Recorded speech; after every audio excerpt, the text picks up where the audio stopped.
Hello, I'm the DM, and you're listening to Campaign 2 of Fools and Flagons, the Tales of Archeron.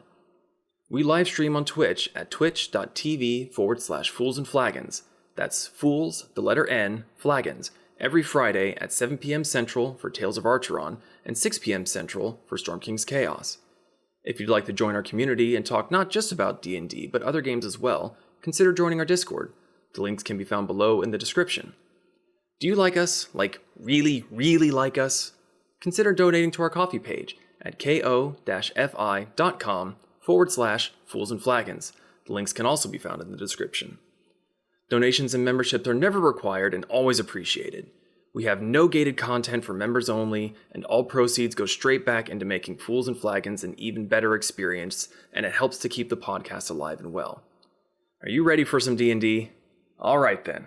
Grab your drinks and raise your glasses. It's time for the Fools and Flagons podcast.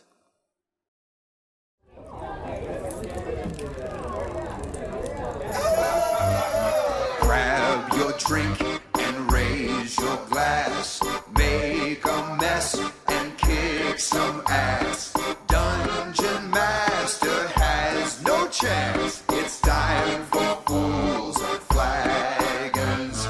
Raid the dungeons and slay the dragon. Sharpen your sword and prep your wagons. There'll be death and tons of magic. It's time for Fools and Flagons.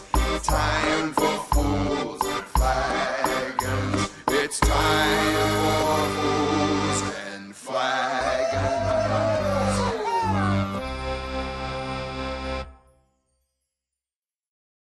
How many characters? 400 to 500. Also, hello everyone, and welcome to Fools and Flagons, a tabletop campaign made up entirely by me, where my players do dumb things. There's something to do with points. Oh, and we're getting the bird. Okay. And tonight we're going to play the Tales of Archeron. I don't know that I deserve the double middle finger there, Nim. I mean, maybe later. It's feeling spicy. Yeah. Oh, okay. Well, I know what your contribution to the thumbnail is going to be. Let's just go right there. Nim Dead. fingers. There we go. Dead. So we're just going to get right on into this because we want to roll some dice and stuff. We want to thank you for your follow, subscriptions, and bits on Twitch. We do apologize that we cannot verbally recognize them on stream for the sake of not interrupting the story, but your support of us is always appreciated. Someone in here will be watching chat when it's not their turn to do something, and they will reply to you. It will not be me. Usually. Huh? Right. What? Also, a super big thank you to Martiner, and Menoid, to Martyr, Gelatinous Cube, Cargo, and Bathoid for being Tavern Patron members over on our coffee page. Your support of us is very much appreciated, and we can't thank you enough, even though I may fuck up your names. Yarn. Rabbit Skibber! Rabbit Skibber! We know you, Marnier. Hello. If you'd like a spot at the bar with these lovely people, please consider supporting us on our coffee page to become a tavern patron. And if you want me to fuck up your name, that's the place to do it. Get me drunk at a bar, I will meow meow your way, your meow your meow your name. Anybody got anything announcement-wise that they want to talk about or anything? Are we doing Storm Kings next week? That is the plan currently. Currently? I really want to. We may never finish campaign 3. No! We did finish campaign 1. We're finishing campaign 3. Dadgummit! This is the hill I will die on. And I will most likely die. And we technically didn't even finish campaign 2.5 either. No. Yeah. Yeah, What was but that one? you want Those the hat? characters You want to got go put for on the a hat shelf. trick? No, I really don't. I don't remember I want to that finish one. one. Just one. Oh, that one was just for fun. It wasn't streamed or anything. Yeah. No, it wasn't streamed. But no, I do want to. We're so close. I want to finish just one. You got Then I'm done for a while because I got shit to do. Stay tuned for That's that. what she said. Oh. I know. I heard it as soon as I said it. I was like, God fucking. Well, alrighty. I'm like a goddamn gigolo ready to burst. I'm gonna go on into the recap now. Yes, Okay, please thanks. do. Oh no. Okay. So, Okay. grab your drinks and raise your glasses. It's time for Fools and Flagons. Oh, this is the recap. This is the recap. Buckle up, buckle in. Anyone Let who me watches begin. Game Grumps would get that. Last time, on the Tales of Archeron, the Tempests enjoyed a few extra days living in the capital city, Colatl. They checked on their orders from the various Aztlan tradesmen, and even enjoyed an afternoon of pampering at the Sunset Bathhouse. Soon enough, their audience with the Empress was set, and they met early in the morning to, much their horror, address the entirety of Colatl. While Moriko and Kasumi froze up like deer in headlights, Pez and Brick stepped forward to say a few words towards the citizenry, and seemed to have been met with excitement and approval. The Tempests then enjoyed a lavish breakfast with Empress Izel, wherein Pez educated the Aztlan nobles into the finer arts of Western music. This was quite the show. We rejoined them now as their bellies fill and the other nobility disperse to tend to their own daily duties. So, as a reminder, you are all sitting at the end of a very long, very ornate, dark wooden table. At the head of the table, to the right of some of you, the left of the others who are on the other side of the table, is the Empress.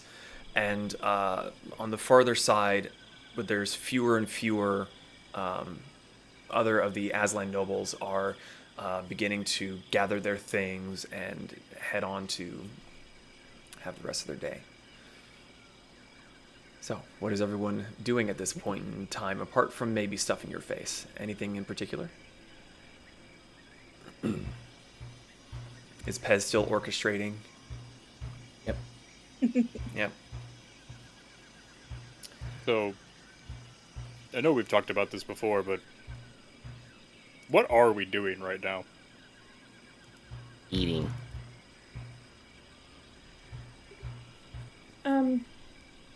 Well, we do have your sister to still be concerned about. Yeah, Any updates on that? not that I know of. The purple fuckers are pretty good at keeping themselves hidden. Yeah, so it's purple fuckers. So he just glares at Zahn from across the table. So are we going to try to find your sister, or What do you do? You have any suggestions? Because I got nothing. I mean, I have a guess as to where they are, but that's all the way up in Zahn's home country, and well, you wanted to take care of your stuff before we went that way. Not to mention, I think Pez has something he wants to do in Orc country. I want to kill them all. well, Yeah, that. I also need to go to some kind of harbor town. Otherwise, I might keep getting scary vision dreams. oh, that's right. Is the Empress in the room with us? She still? has been quietly sitting there, tennis ball, watching as your conversation goes from one side of the table to the other, and just seems to be just kind of quietly eating. She's just. I'm gonna turn to her at this point and say, I assume that you had your best arcane masters trying to find my sister and Thunderbender to no avail. I personally have not. Oh, Could I be so bold as to implore you to ask them if they could divert some attention to that? I can see what I can do, but I was mostly leaving that to Chimale, who seemed to have a fervent interest in this. That's right. We could check back with Chamale. Yeah. I believe he said something about scrying to no avail or using some method of divination. I know Zon also has something that he was needing to get from Chamale, right? Yes. Okay. There's something that I need direly. I do believe we were expecting a shipment from Chichimex, so it is entirely possible that it is already here. Like, so you just hear the wood.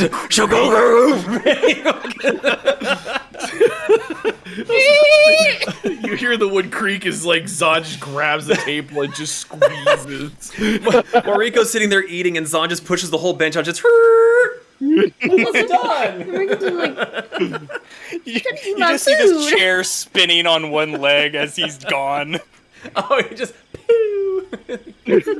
Just running down a hallway. He gets to the end of the hallway.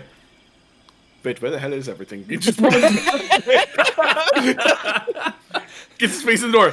Where was the shipment again? I don't know where I was going. Get a little ahead of myself now.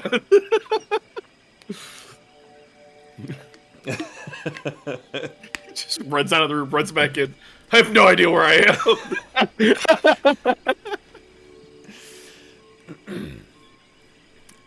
I can certainly check and see if his sheep has arrived yet. I would love you forever. No, strictly platonic. I have somebody on me. Yeah. I was about to say, Even I know that's something weird to say. this is Zon we're talking about. Okay, first off, you've been alone in mountains and for forever. You do not get the right to. Even I knew that was something weird to say. 9. 9 what? 9. No. 9 things to say? No. 99 red left balloons? So lucky you're in the presence of the Empress right now. You see her, she's still just sort of eating out of a little bowl and just like locks eyes with Yuzon and goes, I must behave. I am representing. Like, Son just looks at everybody. This. I thought Pez was our leader. Okay, first Yeah, I off, thought it's- that's what's like Okay, your first name's off. vote. Viva, no. Who voted? Also, who Hamburger. says we're a democracy?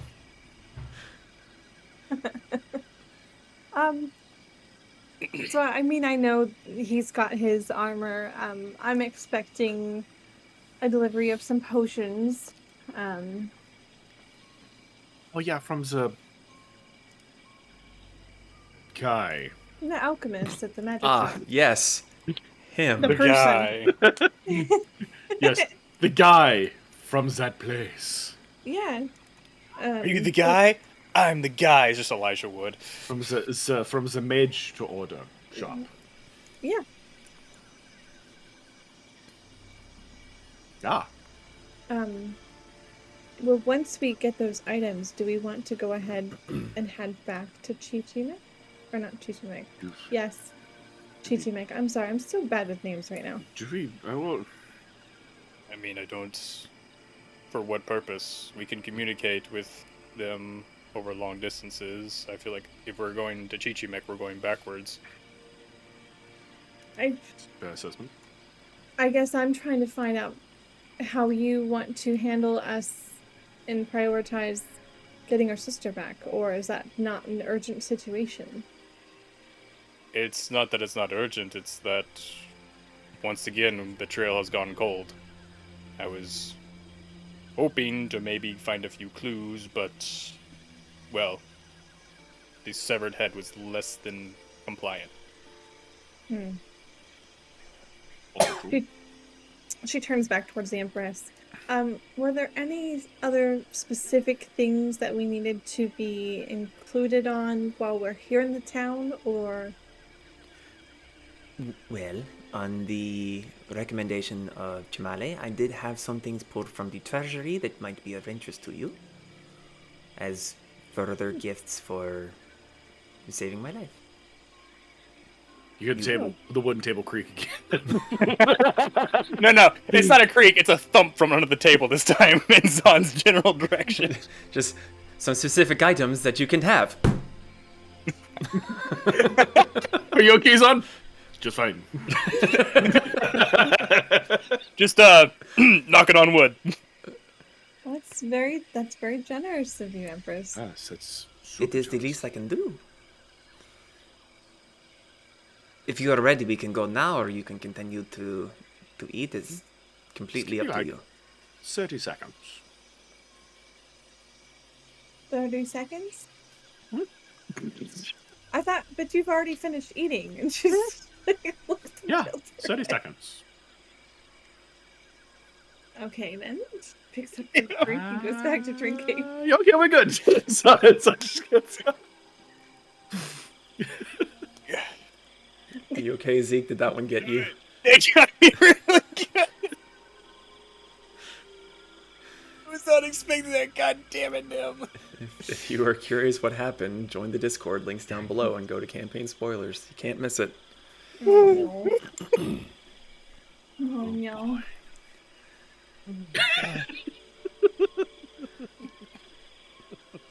Anyway, so we have our heading, right? One other thing I did wish to offer to you. Yeah. It is only so much, but I can lend you one of our sky ships to get you over the northern mountains into the Takatari territory. It would only take a few days going that way, but if you wish to travel on your own, you are looking at weeks, if not a month, of travel upon the ground. Due to the inherent nature of the enchantment over our lands, traveling to the sky is far faster than via the ground. We would be most appreciative. Yes, thank you. Where exactly would it be landing us? Just on the other side of the mountains, next to the Lover's Mountain. Okay. Do these ships go there often? I'm trying to remember. Would she have ever seen one of these ships fly over there before? You have not seen these ships before. These were not a thing when you were into your forced exile or banishment, whichever term you want to use. Tomato. Yeah, your first encounter with them was the same with everyone else when you first got into Aztlan. Okay. I just want to make sure that us showing up in a giant floating ship is not going to cause any alarms. I mean, to be Across the fair, mountain. usually when people see us, they are intrigued regardless. Or So- could see it as a threat. So far, the only trouble we have gotten into is if we are flying over Seto's domain. Okay. These Oh. sky ships are slowly becoming more and more common on the Ayerian continent. Mostly a joint venture between us here in Aztlan and the Romanans. The Takatari are a bit slow to get on the uptake, but they are more preferential to the sea. I may need one for Rokusin at some point. Later commission. I am sure we will be happy to take your money. That is good. Sanji sits there, jumping out of an airship. And knowing Rokusin, they will be happy to try to take it right back. Wait, you were saying that these ships have like an enchantment on them, right? That is my understanding, yes. Is there any way that that enchantment could be done on a cart? I do not know. While I approve of the usage of our funds, I am not as familiar with the mechanics and the designs. You know who would be? I do.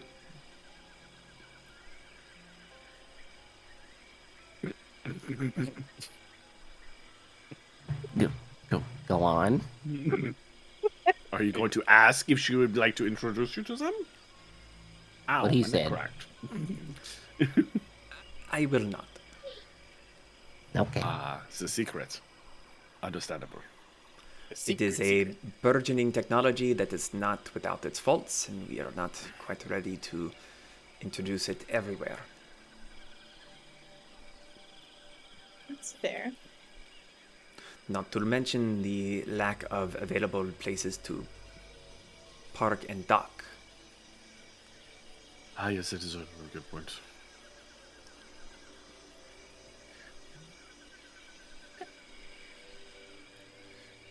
Yeah, I'm done eating. Is everybody good? Yeah. I mean, last I knew we were waiting for you because you needed 30 seconds. But, Oh, it's 30 seconds up. We're good. I am okay. If there are no further questions, we can go into the room adjacent, and you may decide if you wish to accept these gifts or no. Yeah. Okay. Alright. The Empress. Cannot imagine a world in which we turn them down. The Empress stands from her much larger, more extravagantly designed chair at the head of the table. And as she turns to walk behind her chair, there's a solid thump of guards coming to attention all around the hall. None of them move. They just seem to be more at attention than they had been while everything was just a calm talking. So, if you follow after her, she does lead you to a large set of double doors that are opened by some of her personal guards that still tower over all of you, except maybe Brick, who's kind of eye level with a few of them. But on the other side, it's a much smaller room with a large round table on a very intricately woven rug. It looks like there's gold woven into the fabric. It could be paint, it could just be a facade, or it could be actual gold. It's hard to tell from this particular distance. But on the table looks to be about 5 different items. You see a book with a little flower printed on its cover. There is a tooth of some animal or some creature, fairly sizable, about half a foot long, with a silver or platinum chain. There looks to be a cloak with an arm and a head of a bear. There is a kind of cloak with tassels and orange cross-hatched patterns on it, very brown and kind of dusty looking. There is what looks to be a pauldron that goes from the shoulder to about the bicep and stops with a beigey tan bit of fabric that goes from the top of the pauldron to the arm, and then looks like when worn would drape down to about the calf. And on the shoulder part of the pauldron there looks to be a clerical symbol painted on in white. They're all sitting there on the table, and Empress Izel waves her hands at them. Going off of what I have learned from Tamare and your general habits for combat and specialities, we specifically chose these ones from the vault to possibly aid in your endeavors. And so I was just looking at them, just not really sure what to make of them. Can I ask what they do? The one is the Herbalist's Journal. It is for those who have the skills. You can use it to enhance any potions that you have available to drink. The tooth is the Amulet of the Lover's Fang. Let me read through it again real quick. It gives you resistances to radiant damage, and whenever you were to gain healing from a spell, it will amplify it to some extent. The bear cloak, the hide of the wild guardian, it is said to benefit a druid and some of their abilities. The duster is supposed to be very resistant to heat and is supposed to alert you to threats. And lastly, we have the field healer's pauldron. Again, it is supposed to aid in the healing of your allies. It is supposed to focus your divine powers into who you are looking to heal.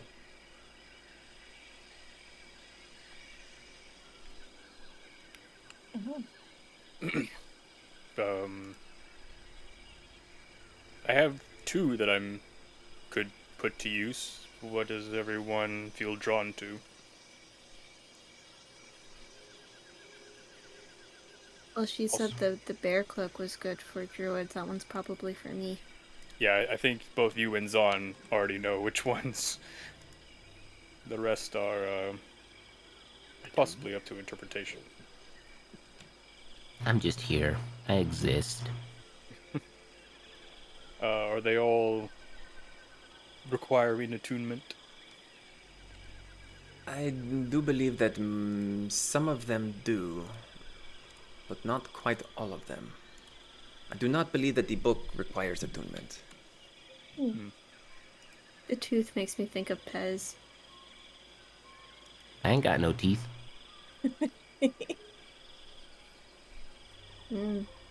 I could shove a tooth in there, become a unitooth. Kinda cool. Unitooth. I mean, we could take them and set them out back at the house and decide at that point as well. Yeah, we can do that while we learn these things from a magical brain text chat. For Magical. some reason, I'm starting to figure out what these are. I don't know. It's weird. Brick's It's just like- looking at the duster. I don't know. This one screams Pez. Yeah, it does. I don't know. You don't know. You don't know me. But I could also put it to good use. But I would will have to leave give you up all the to decide whether or not you wish to take these. I am going to step away for a moment to see if I cannot get a ship chartered soon. Okay. May I ask Much appreciated. the shipment from? I will check on that as well. Thank you very much, Empress. She gives you all just a slight bow of her head and she glides on out of the room.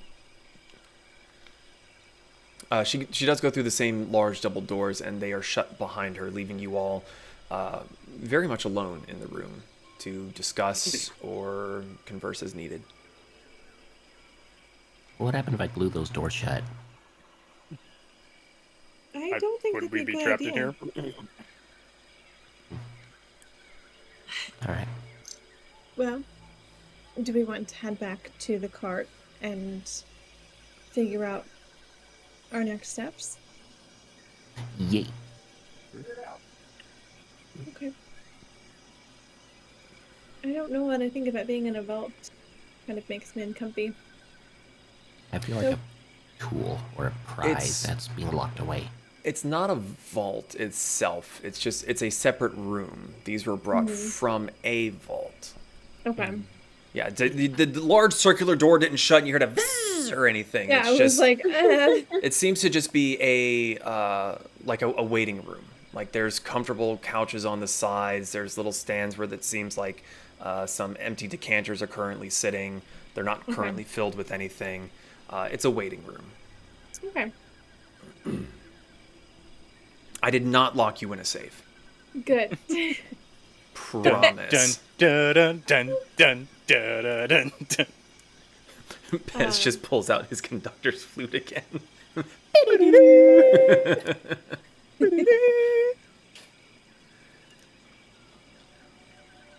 Well, I guess if we're not leaving anywhere urgently as well, don't want to put some nice attire to waste.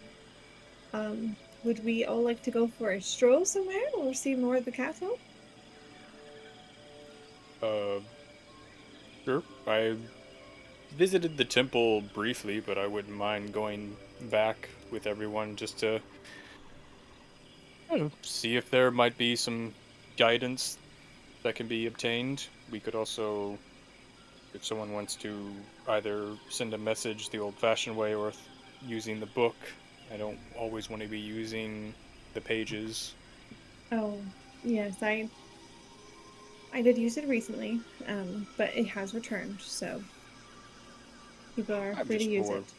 if we have more regenerative methods, Mm. those are preferable sometimes. Do you want to go back to the temple then? I wouldn't say no. Okay. I just feel like I need to go for a stroll. And she's sitting there, just twirling a little bit in her gown, she's like, I didn't need to just put this on for a few hours. It feels waste. That dress is far too pretty to be put back into the closet, yes. Oh, thanks. God damn it, Pez. Pez is just in the corner, just like, thanks. It has pockets. And feathers. And Feathers. Okay. Lead the way if you know where it is. Okay, I will, after we, I guess, gather all the magic items that we will figure out who's who for later, I'll lead the way to the temple. Riko's Okay. already holding the bear skin. Oh, I figured. Are you hugging it? You've got the paws up on your shoulder and you're just Well, she's holding it kind of just in her arms, just folded over. It would clash with her outfit, Kasumi.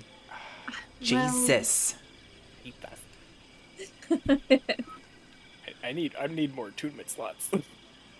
Shame. That's too damn bad. Shame. Shame. Should have been an artificer. I thought about it. So, stopping by the wagon, you drop off the gifts given to you by Empress Izel, and then you're heading towards the Colatl temple? Yeah. Yep. Okay. It's relatively close, and it is very difficult to miss. While not quite as tall as the Tolani Castle, it is still basically visible from about 80% of the city at any point in time. Oh, excuse me. Let me get to that part of my notes. Doop, doodly doop. There we go. So you arrive at the base of the temple, and as a refresher, the temple itself is very pyramid in shape with a flat top. And going all the way up around it is just a long, gently sloping slope that just coils all the way up to the top of the ziggurat. And watching some of the people from the bottom, it seems like it's all connected, and it could take a fair bit of time to actually reach the top of the temple. Let's see. Yep, so you arrive at the base of the temple. What would you all like to do?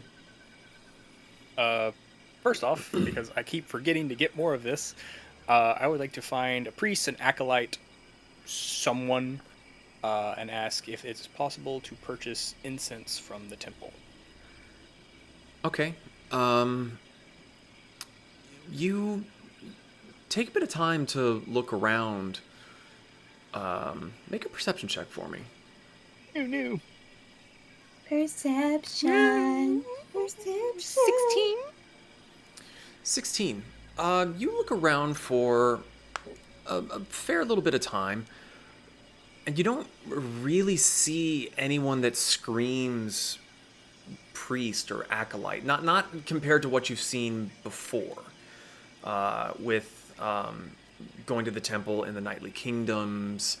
And actually, I think that's the only place that you've been that had a temple, because you didn't bother in the West. Yeah, so... Are they back? Hi. Oh, Hello. I thought I froze for a second. I got scared. I thought he was stumped. I did pause for a moment to think. What was the last thing you heard? You were trying to remember if the Nightly Kingdoms was the last temple that they had actually gone to. That was or the last the thing only that I temple. said. Yeah. Yeah, that was the But last you thing that I you said. paused. You were like, Well, because I did pause to think, because I really couldn't remember. But after a moment or so of looking around and seeming to be just a little bit confused,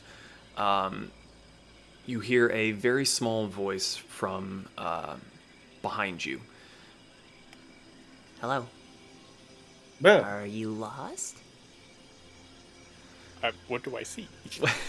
So, Brick, you turn to look and you go, and like look, Yeah, like straight the fuck down, and there's this really small halfling girl with big round spectacles, clutching a big book to her chest, and in the very crude, tattered, falling apart. I say backpack. It's almost not a backpack. You're not even sure how this is holding all the books in the back of it. Wearing very dark greens. Her hair is kind of wild and like just a very haphazard sort of ponytail. I'll put it in campaign spoilers. Why not? And she's just looking up at you, just waiting for your answer. Hello. My name is Brick. I was trying to discern if there are any acolytes, priests, or otherwise caretakers of the temple that I could speak to. Oh, that would be me. I am Taelma. Where are my notes? I was put in charge of the temple. I take care of the lore and help guide people, She kind of looks towards the temple. well, mostly up, but I help them in figuring out their path to speaking with Colatl. I'm sorry, did you say you take care of the lore? I help to make sure it is not lost. Rick immediately, sits down cross-legged in front of her. I want to be your friend.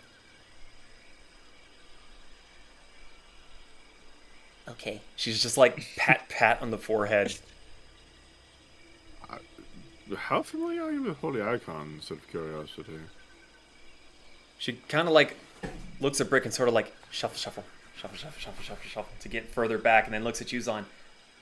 Well, what kind of icons are you looking for? Well, Zon will nod his head a little bit. I'm also a cleric of a different god. Pleasure to meet you.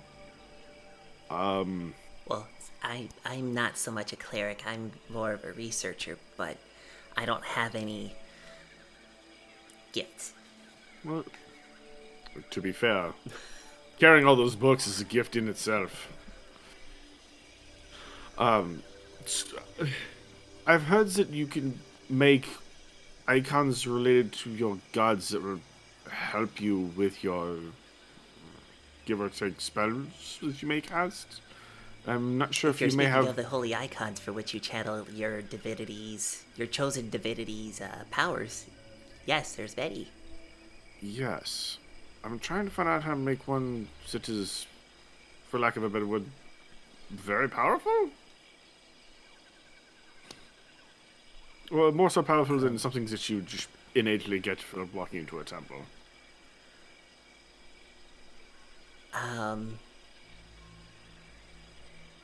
That might be a little outside my scope of being able to help.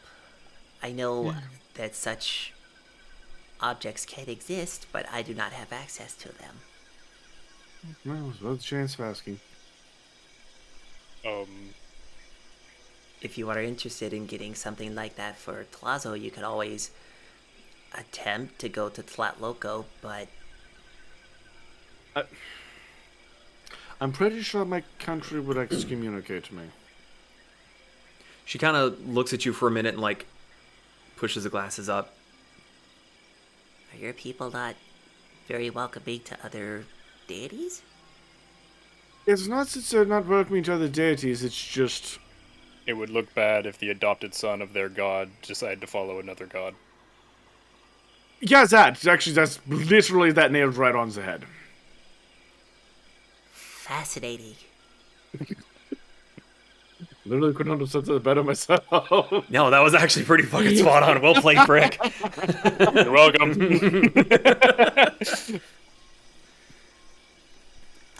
Yeah. I do know some things here and there about the other gods, but of course, Again, she gestures to the temple. my specialty lies with Plazo and his lover Shed.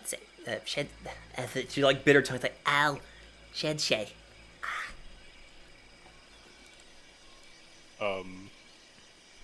Well, we had a few questions. One being purely business. Is there any way I can purchase blocks of incense from the temple?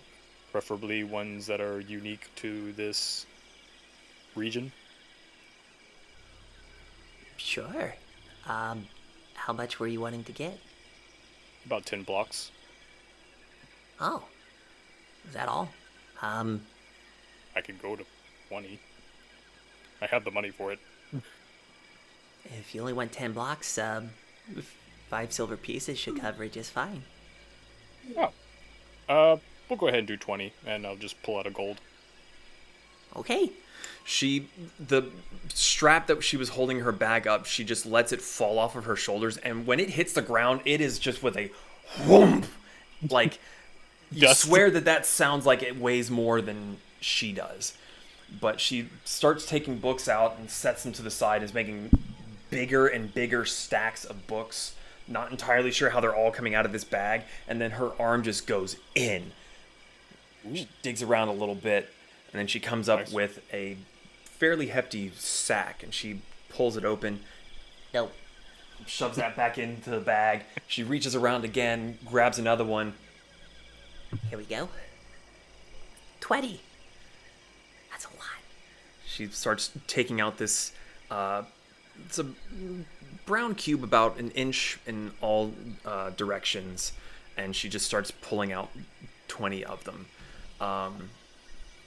Brick, you're not really able to smell it, but to the rest of you, it smells like a very lovely mixture of cocoa beans and coffee. Yes, we go through it fairly quickly between either changing the shape of my familiar or for rituals, as many of us are beholden to one god or another, so we always need a good supply. Well, I am happy to help. I guess the next question we had was, is there And a... if you're getting 20, subtract 10 silver from your... Yeah. Yep.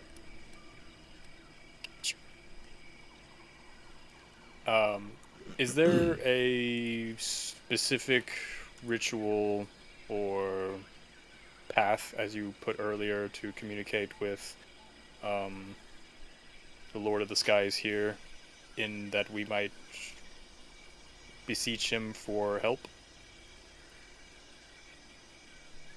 Well, as tradition would have it, She's starting to like pile her shit back into this bag. the idea of the temple here is on your path up is when you have your time to think and ponder of how you want to address Plazo. So by the time you reach the top, you will have your thoughts in order and will have no distractions. She finally gets everything put back into the bag, and she just shoulders it back on. But It's a full bag of holding. for the most part, you simply get as close to his level as a mortal can,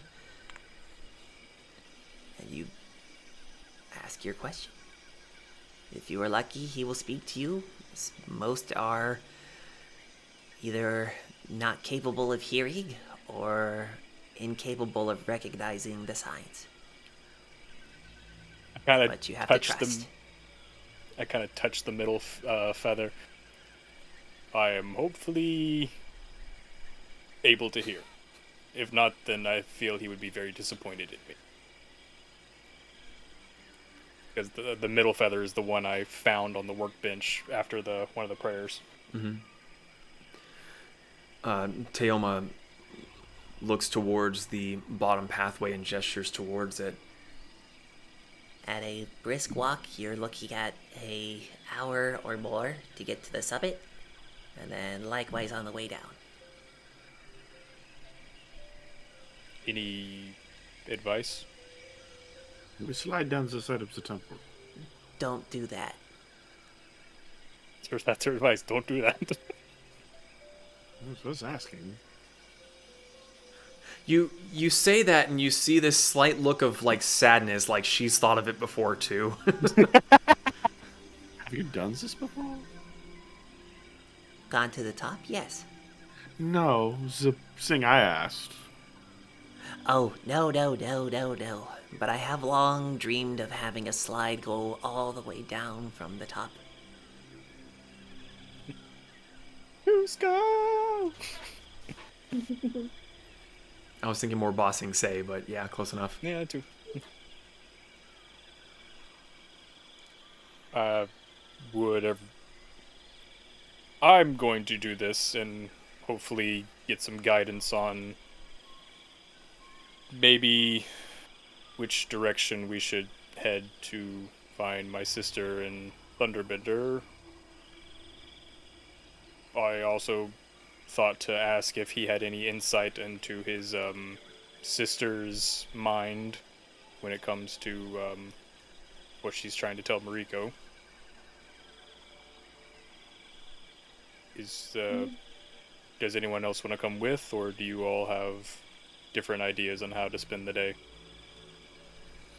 I'll go with. I'm kind of curious. Yeah. I'm trying to remember. Would Kasumi know if it's kind of taboo for her to go to his temple? With her being an avid worshiper of Sensei. Make a religion check for me. Find out if when you walk in you get struck by lightning or not. That's what I'm trying to avoid. Is it bad if I go to stepdad instead of mom for advice? You said a religion check? Yes. 14. 14? You've never heard that it's a bad idea.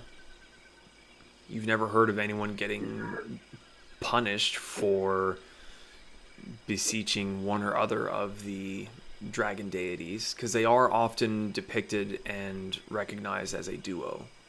Right. Smoten. They have, to your knowledge, they have not been smoten. I smote him upon the mountainside. We have not been smitten with each other. Well, Kasumi is gonna grab at the medallion that she constantly keeps strapped to her chest. You feel an immediate burning sense. No, you're fine. you burst into I'm staying. No, she just grabs it, and just quietly to herself, she's like, "I'm just going to support a friend, okay? We won't be long." Kasumi's just talking to her boobs. Don't mind her. But you gotta have friends. I have two of them. Twins, Basil. Okay. I think I'm gonna let you all have fun with that. Are you gonna stay? Something about setting foot in another temple just doesn't feel right. Okay. Well, yes, not happy. Well, shut the door. Zahn finds a door. Shut the door. He's speaking to us already. I mean, I do have to go check with the Empress about my shipment anyway, so I'll just do that in the meantime. Yeah, you did kind of leave her while she was going to check on ships and all. Just in general. Like, Oops. well, cool, bye. ADHD. Me? I didn't know what was happening. Pez, what are you doing? I am following suit. There were two options. Which With suit? Rick. I'm following the suits. Okay. So Zahn heads back to Tolani Castle to check in on the delivery from Chichimek, and the rest of you spend the next hour and a half or so going up the side of the temple. There's a fair few other people making the journey upwards. Most of them are commoners, but you do occasionally see someone of a more noble class, better clothing, coming down from up above. And they all seem to be just very quiet. They're not really speaking to each other. Some of them are walking hand in hand.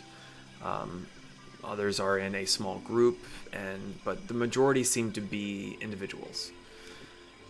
Eventually, you all do reach the summit of the temple. Is there anything you wish to do on your way up?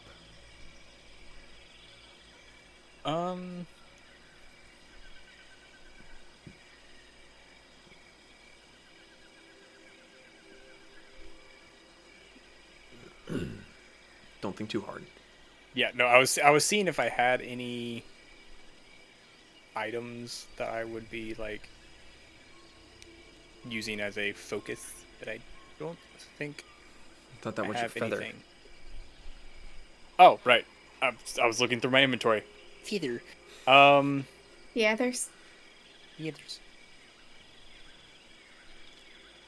Yeah, I would probably just be focusing on the feather, and as we're going up,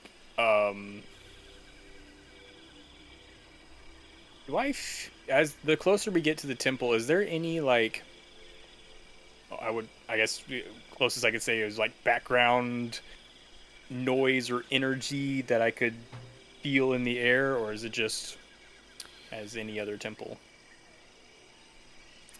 It's different. The few temples that you've been in, again, have been in the knightly kingdoms, and they were all very ornately designed and had statues on the interior with mosaic tile floors, high vaulted ceilings, beautiful stained glass windows. You're on the outside of this, and as you get higher and higher, soon enough you are above the tree line. You're able to see whichever part of the temple that you're on as you're going up. You're able to see pretty much from end to end. You can see the canalway and the bridges that lead to the mainland from the interestingly placed. It's like a giant moat has been built around this central city. There's no more room left to expand on the main literal heart of Colatl. So as you get higher and higher, you're getting more sounds from the city coming towards the temple and kind of bouncing off of the flatter surfaces. As you're on the northwestern side, you're hearing all the trade district sounds of crafting. Hammers on wood, hammers striking metal, singing, laughing, musical instruments from the northeastern and the southeastern side, where the food district and the noble district were located. When you're on the southwestern side, you're hearing more chatter and shouting as you see ships, their sails lifting and falling off in the distance. Just the general hustle and bustle of the town is reaching this top point of the temple.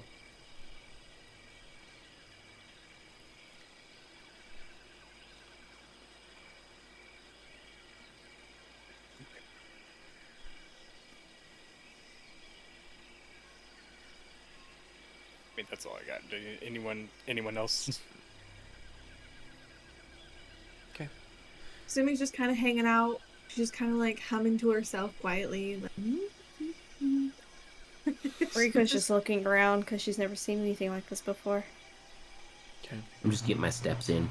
Are you marching in Knees to place? chest, Pez. Knees to chest.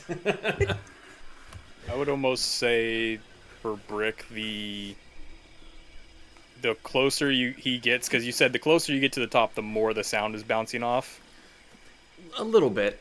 You're getting more of the sound hitting you because a lot of it was being on the lower levels was being absorbed by the buildings and the trees, but once you start getting up above those, you're starting to get that sound carrying just a little bit further than when you were lower down.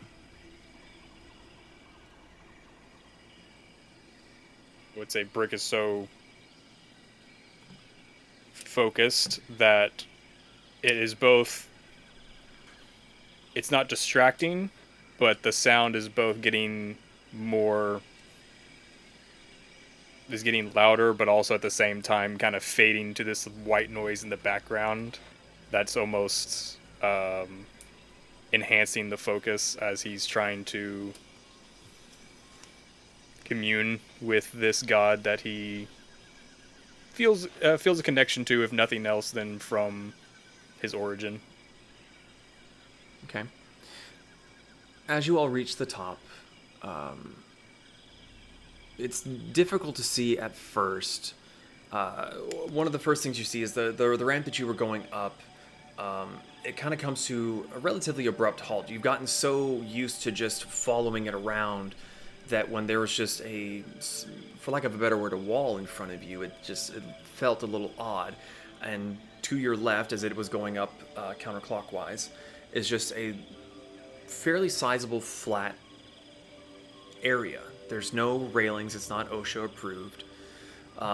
There's a multitude of people around here. Some of them are sitting. Some of them are standing with their arms behind their back, just gazing out over the city. A few of them seem to be prostrating themselves. One or two you can see are gathered around what looks like a small incense brick, like what Brick paid for. Sorry, I didn't mean to get repetitive there. And just having their own like small little self-ritual as they deem necessary. And as you kind of look back to the ramp up that you had taken, that abrupt stop is a large carved head in the visage of Tlazo Coatl. Mouth closed, eyes on the side, made of pure gold. And you kind of come to realize that pathway up was very likely to signify the coiling body of Tlazo himself, wrapped around the temple.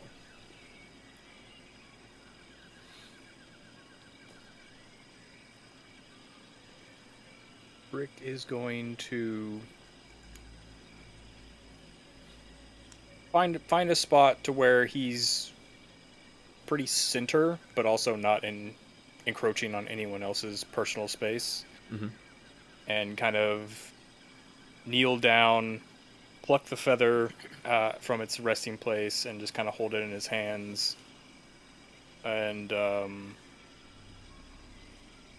just kind of towards the statue, towards the sky, just not at anything in particular.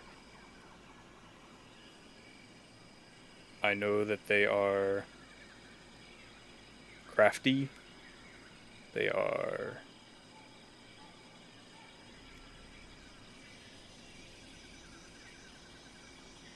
they find themselves easily hidden from the sight of you and your siblings. If you see anything, if you know a direction, a start, an inkling, please share it with me. I have only just begun to understand who I am, who she is, who we are, our potential. I can't lose that.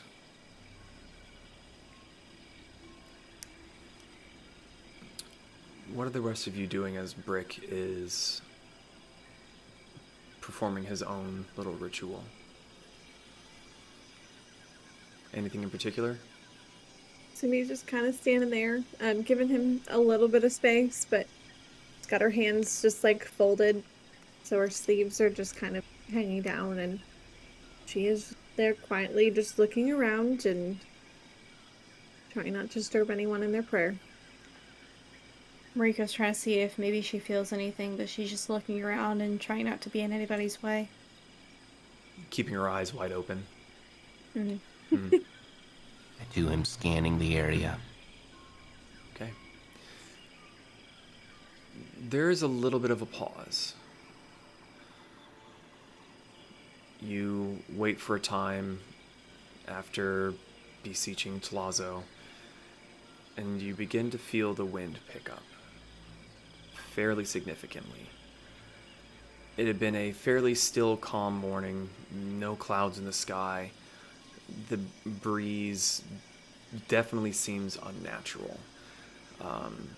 For Kasumi and Moriko, with your elegant dresses, you kind of have to start clasping them to yourselves. It's blowing hard enough that it could, Marilyn Monroe you if you're not terribly careful. But it's not just you. There's a bunch of other people on top of the temple that are likewise putting hands on their hats, clutching their cloaks to themselves. The group that had been praying over the incense, it gets blown out and starts to scatter in little poofs of burning ash as the wind seems to be blowing straight from the south to the north.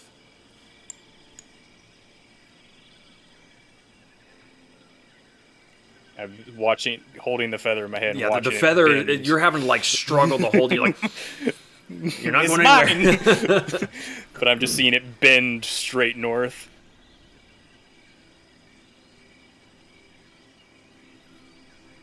Loud and clear.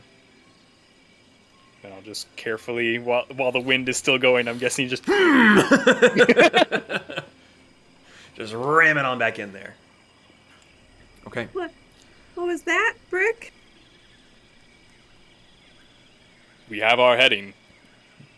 Wow, we're so gonna get copy strikes for that.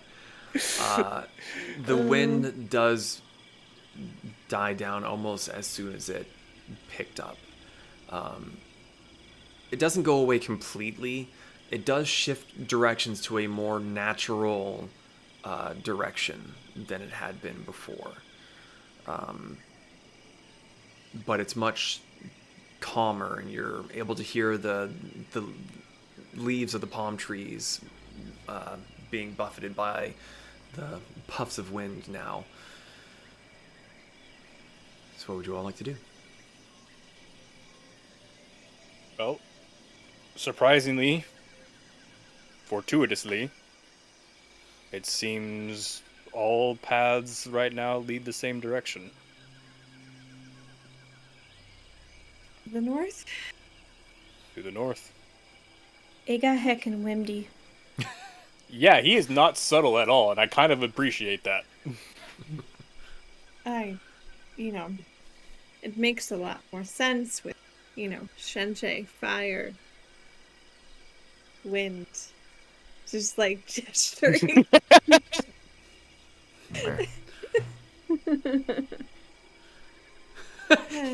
You all looked. If Pez hadn't gotten cleaned by the moth cats, Pez would have just been like, just dust fucking. I got sand in my eye. Dust cloud. Pocket sand.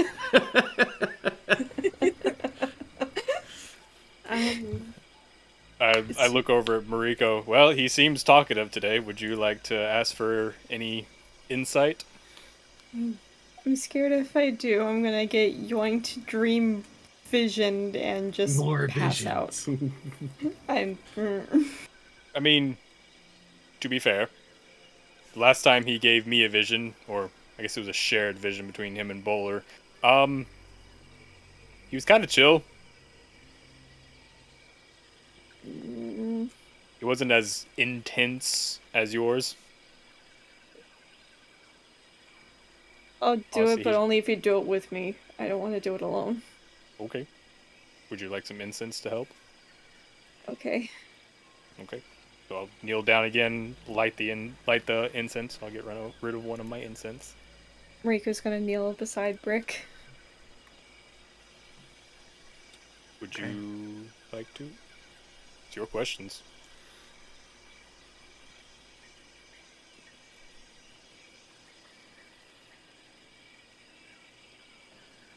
She's just gonna think a second and just speak out loud, kind of like how Brick did. Do you know if the visions I've been getting are where I'm supposed to go, or something that's going to happen? Is it an omen? And then I'll add afterwards, we beseech your insight into your sister's mind.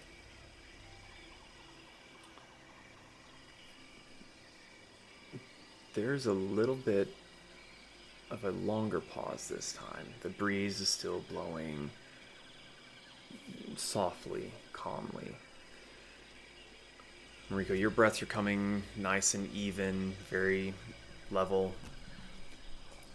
Brick doesn't breathe, so the two of you are sitting there for a time. Kasumi, what are you doing as they're... Or Kasumi and Pez, what are you doing while these two sit to do their prayer? Kasumi is concerned mother watching. Because she knows what she experienced last time she prayed with her, so she's just like, okay, do I need to go into comfort mode? So yeah, she is very concerned mother watching right now. Pez? I'm looking around, seeing if anyone's acting all shifty.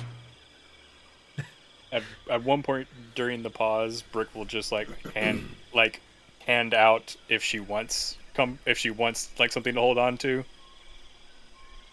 Grip, clench. You probably hurt your hand more than anything. You've only heard that sound when you really grip your sword and just like.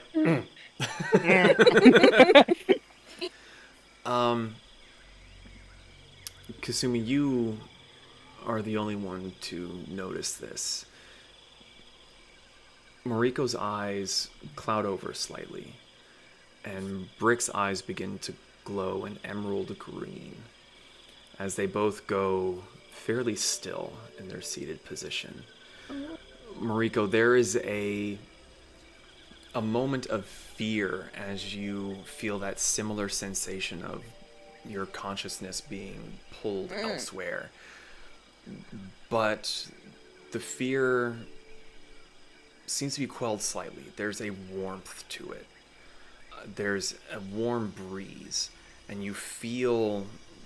Brick, your sight as well seems to be leaving the temple and moving very quickly over a sea of green towards the far distant mountains that you could see just about from the temple that you had been sitting on. But your vision begins to slow as a particularly large mountain appears on the border, and both of you go up and up into the clouds. And as you go into the clouds, your vision goes dark, and you blink and you're back on top of the temple.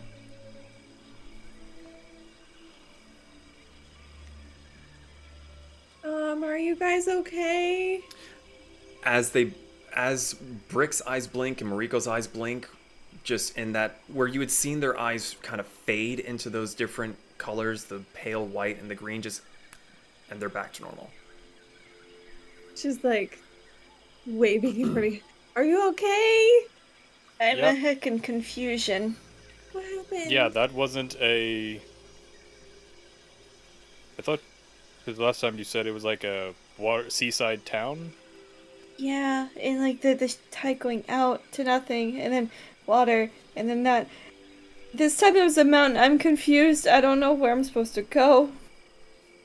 I mean, the mountain... I kind of look off into the distance. Do I vaguely see where we were going? You... Not specifically. It's you can see way off in the distance where there's green, and just on the horizon there's just this little sliver of what looks like mountains. But in the vision, it's like we picked up from here and went that way. I guess that's our That first would stop. sorry, to the north. To the north. Nerf. He really likes north. Just keep going. Thank you. Just don't stop. Just fucking north or bust. North or bust. No sleep till north! And Moriko is still, like, panic clenching Brick's hand. She's like, Brick just looks over. I think he wants to talk to you.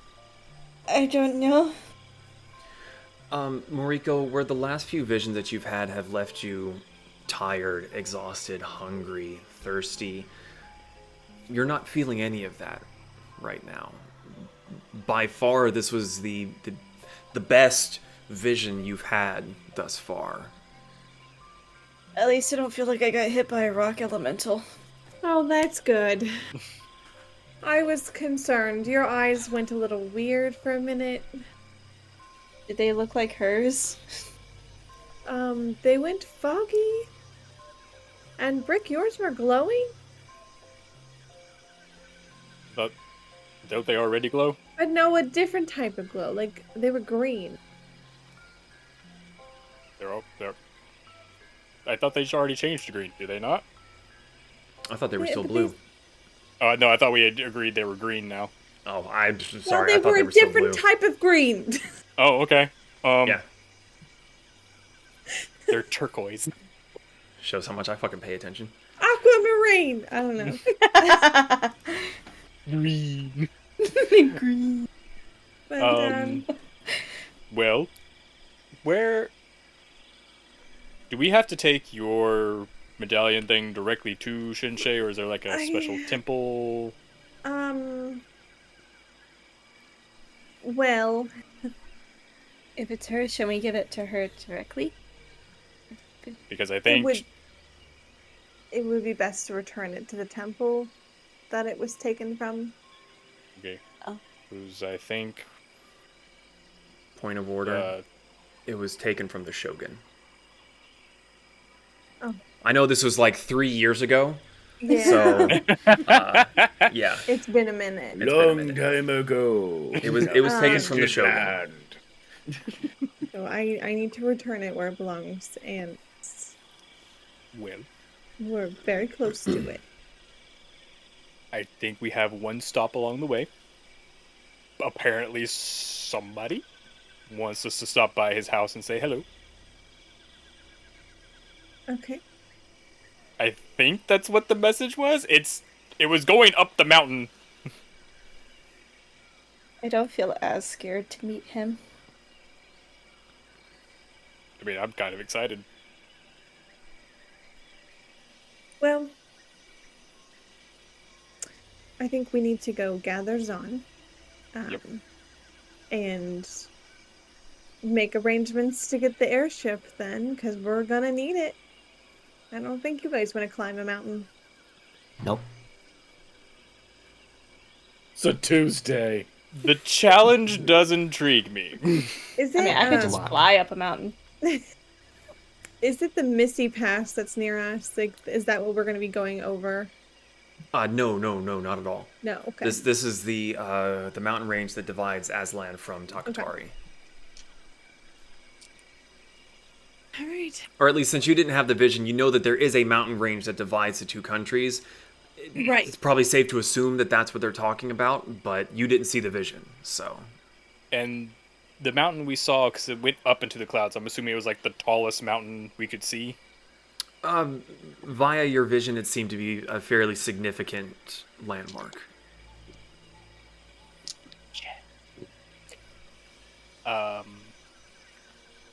But yeah, I guess we should need to move on. Okay. No, I'm. I'll just look down at Moriko. See, that wasn't so bad. Eh. No, never mind. What? up? No, it's just too far. What's too far? I didn't know if we could make a little pit stop in the Orklands and try to. Oh, Isn't that the other continent? Yeah. yes. Yeah. It's on the list for sure. I could get us close, and then we'd have to wait a week to come back. Nope. Perfect. God damn it, Zon. Okay. So the four of you begin to head back down the temple, or is there anything else you wanted to do while you were at the summit? Anybody else?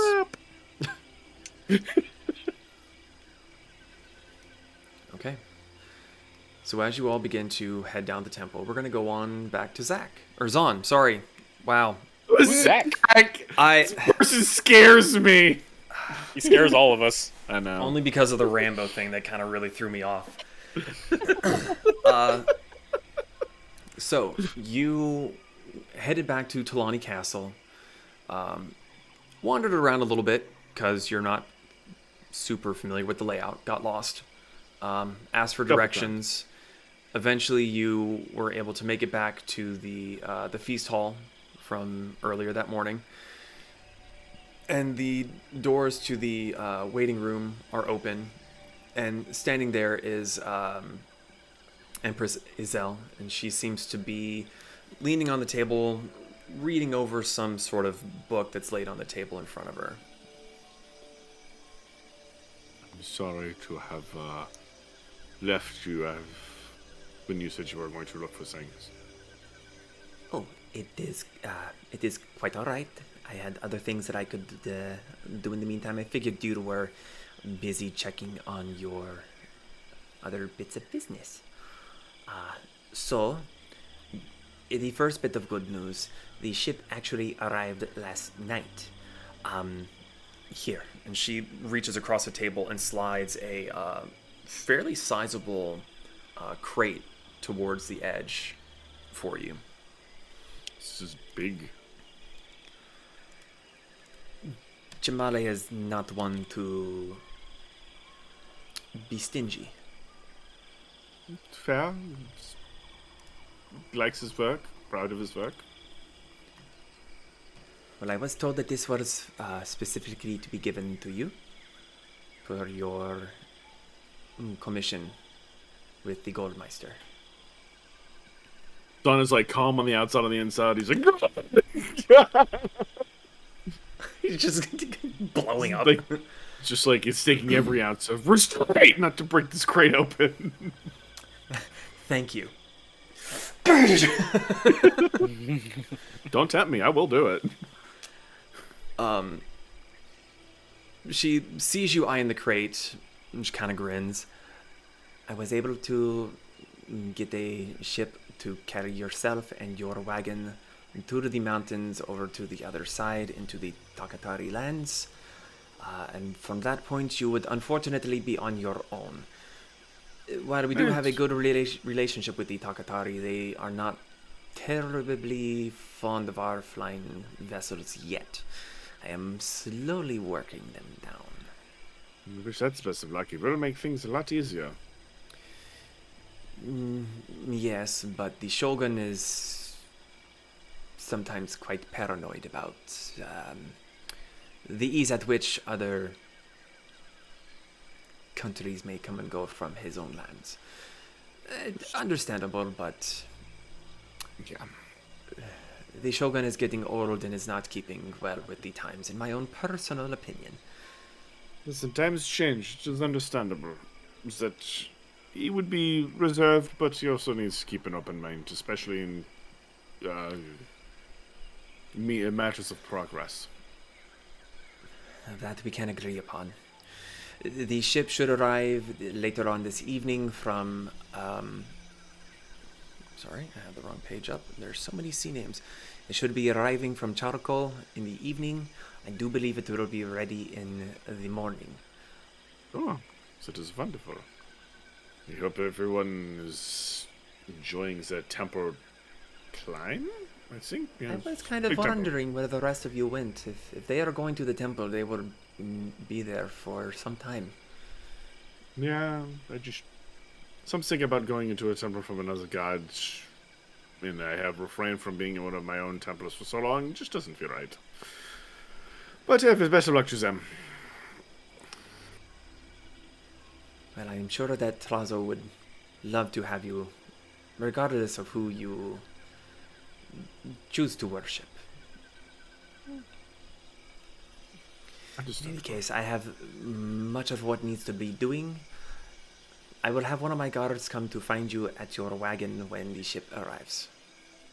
Thank you very much. Which way is the outfare again? She kind of she giggles at you, like her prim and proper nature immediately just vanishes for the duration of her kind of laughing at you, and you kind of see more of her younger age coming out. She collects herself and she gestures to her left. You go down that way to the hall. You cannot miss the stairs. Just keep following them down, and you will eventually find yourselves on the ground floor once more. When I return home, you should come visit Rokusin. It is wonderful. Okay, well, to be fair, it's very snowy, unless you don't know it snows, but yeah. You should come visit sometime. I will see what I can manage. She seems very dubious of this invite.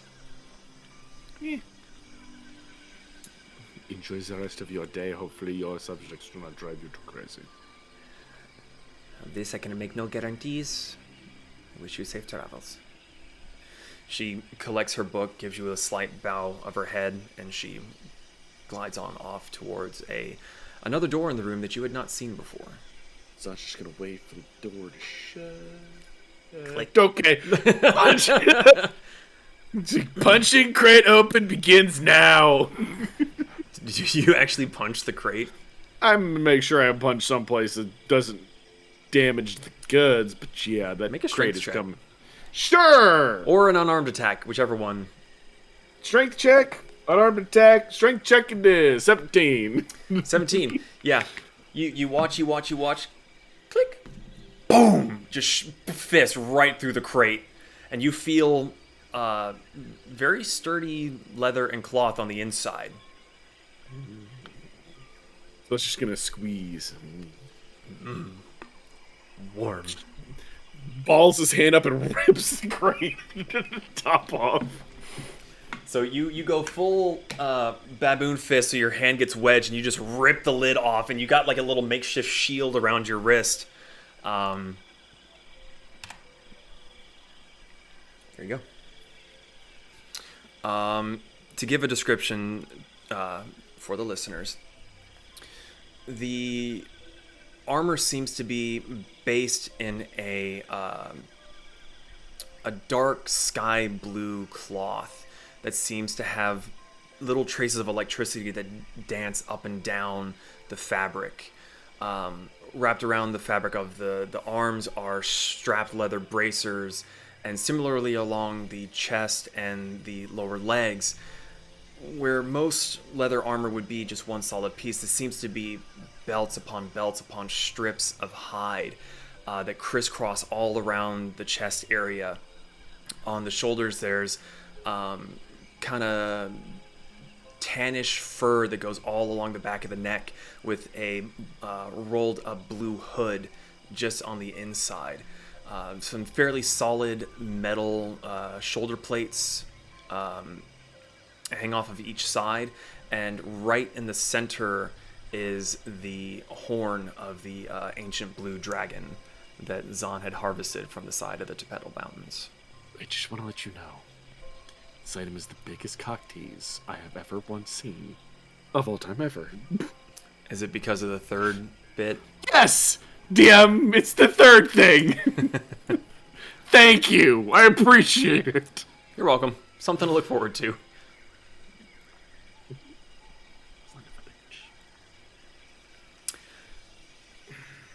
So, apart from working on getting this attuned to, is there anything else you would like to do? Because this has only taken you maybe 30 minutes or so. The rest of your group, from what we've just gone over, is probably not going to be back for the next hour and a half to 2 hours.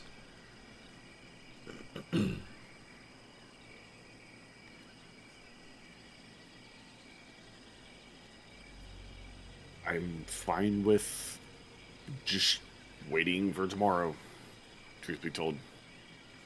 Okay. So, do you head back to the wagon? Do you go explore the city yourself? Yeah, you. I'm still on you because everyone else is still up on still. They're basically just now. By the time you're opening this crate, they're not even at the top of the temple yet. Come back down. I have the 10 Commandments. I just go back to the cart. Okay. All right. Anyone else? Anyone else have anything they want to do for the rest of the day? Eventually, the four of you. You said you were going back to the cart, yes, or? Mm-hmm. Yeah. Yeah, Okay. we were gonna go find Zahn and gonna confirm the plans and what we're gonna do. Okay. Zahn, I'm assuming that you probably put this on like immediately. Maybe. Maybe. In the room, you strip down and put it on.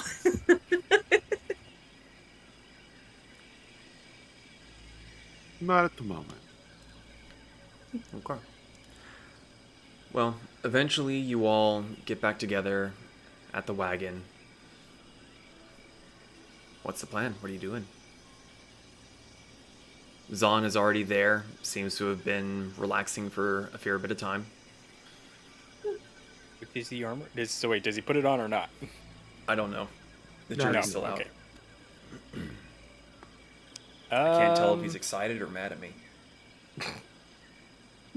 Curious as to why. Okay.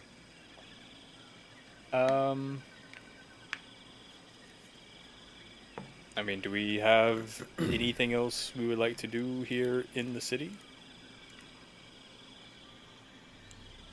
I can't think of anything that I need to do. Zahn, did you get your stuff? Yes. Yeah? Yes, I did. Oh, I still need my potions. Are there Um, any packages in front of the door? Let's What check were the you ring gonna doorbell. What were you gonna say, Pez? I was just making sure that Mr. Yoshi got his outfit that we got him. Oh. That's right. I did buy Yoshi a pair of nice robes for him helping us out. In the distance, you hear. I'm gonna take that as a yes. Oh yeah, who is this Master Yoshi guy? Mr. Yoshi. Mister. Oh, Mr. Yoshi. Sorry. He was an interesting fellow. He showed us around the city. He did. Mhm. He He was had a a tour weird guide. obsession with dirt. He said that he dated the Empress once. Oh, we forgot to ask her. That's Yeah. fine. Go ask her right now. I actually was curious. Does she have like a consort? Is she the Empress until she finds an Emperor? Brick, make either a... trying to think of how to say this. Make either a history... Make a history check for me to see if this is something that you may have learned about when you stayed behind to talk. Did Nope. not come up. Nope. Never came up. Didn't really seem important at the time. Well, there's Would been a lore that's I going to get know? lost. Would you know? I don't know. Would I know? How would you know? What would you have done that would have gained you that knowledge? I don't know. Looked at her. What'd you say? I just looked at her. Like that moment where you look at him like, I know you. I know everything about you now. Whore! You have no idea. Well, but yes, I him a pair of nice robes while we were getting the gowns to say thanks. Thank you. I'm sure he is very occupied in the city. He had a reputation, apparently. Why do I have this sudden urge to strangle an old man? That's a I'm very pretty sure he'd kill you. very aggressive thought to have, Brick. Yeah. I don't know. Just this sense. Are you feeling okay? Do you have are your wires crossed? I can check. I can open them up. I'd prefer you not. Pez just rolls out his tool leather.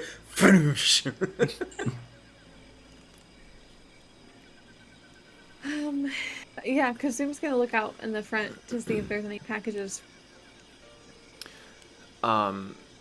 You look out front. There's nothing there, and you hear from right beside you. What are you looking for? Oh. Is it Like I said- Cassie? Yeah, it's Check the Cassie. ring doorbell. She's still startled. I was looking for a package of potions. Oh, yeah. I let him in. He was nice. He was really interested in me, but I didn't let him touch anything. You hear from behind, as you're leaning through the door, you hear behind you a little and one of the cabinet doors in the kitchen area opens up. And put it in there. Okay, well, thank you. I'm glad that he didn't touch anything inside. No, The guards. there were guards nearby. I've been talking to them. They're nice. Okay. You're talking to the guards that stand outside the door. Well, not outside the door. They're the ones that walk by. I scared them the one day, and then we kind of talked, and they were nice. Oh. Yeah. Well, thank you. And she's gonna slowly, sidestep towards the cabinet. You see in there, it looks kind of what can be best described as like a milk crate made of wood, and the potions that you would pay for are all inside and accounted for. Perfect. Oh, Moriko. Hmm? Do you still have that little talking potion bottle? Yeah. Can I see him? Okay. I've been here the whole time. Oh, lovely. So how does this work again? Do I have to pour one of these into you? Bottoms up, my dear. Okay. Ah, I forgot about you.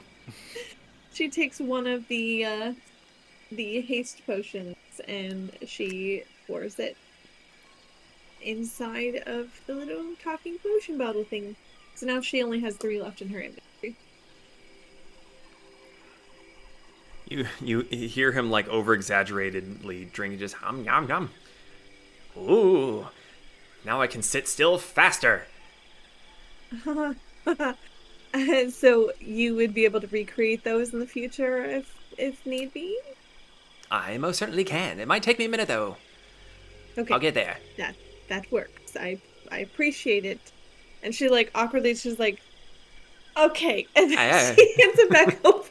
She's like, I don't know what to do with this thing.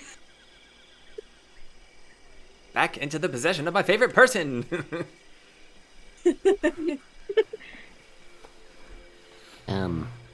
Were we expecting anything else from Amazonian Amazon? Or is that it? I mean, you are technically kind of in the Amazon. It's kind of tracks. What the fuck?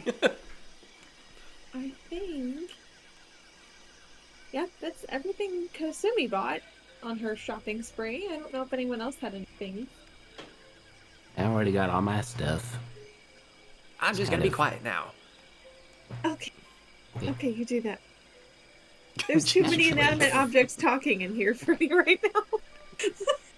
You know, I'm curious. Rico, can I see Mr. Bob Man? Present. I'm going to... Hello, Senor Filth. Yep, I'm stinky. I'm gonna pop out one of the vials from my knockdown gloves and see if you can synthesize that. Interesting. You forgot I had those. I've been attuned to those since session 5. Very interesting. Let me see.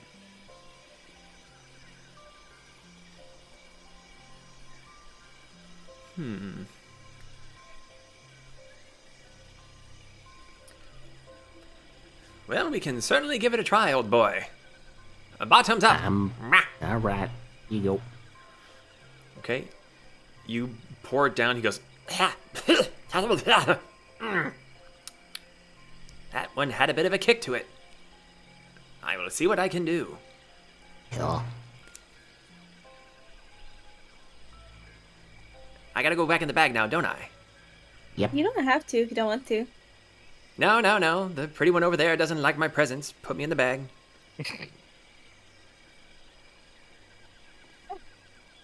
Just place in the bag very gently. You make like a little Yoda backpack for him. Totally. Oh I can gosh, it figure out how yodels. to tie it to my belt. Wonder. Does anyone know leather working? I do. Pez. I know a lot of work. I wonder if I can make googly eyes for him. He does have 2 little red gems that are kind of placed where eyes would be. I wonder if I can make him Google.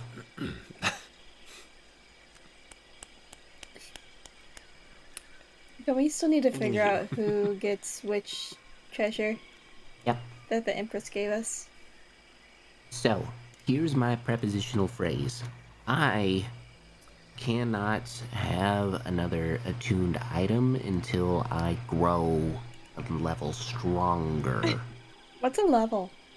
I don't know, but it feels like I'm only 9 levels into a certain class. I need to be 10. I cannot attune to 4 things, only 3.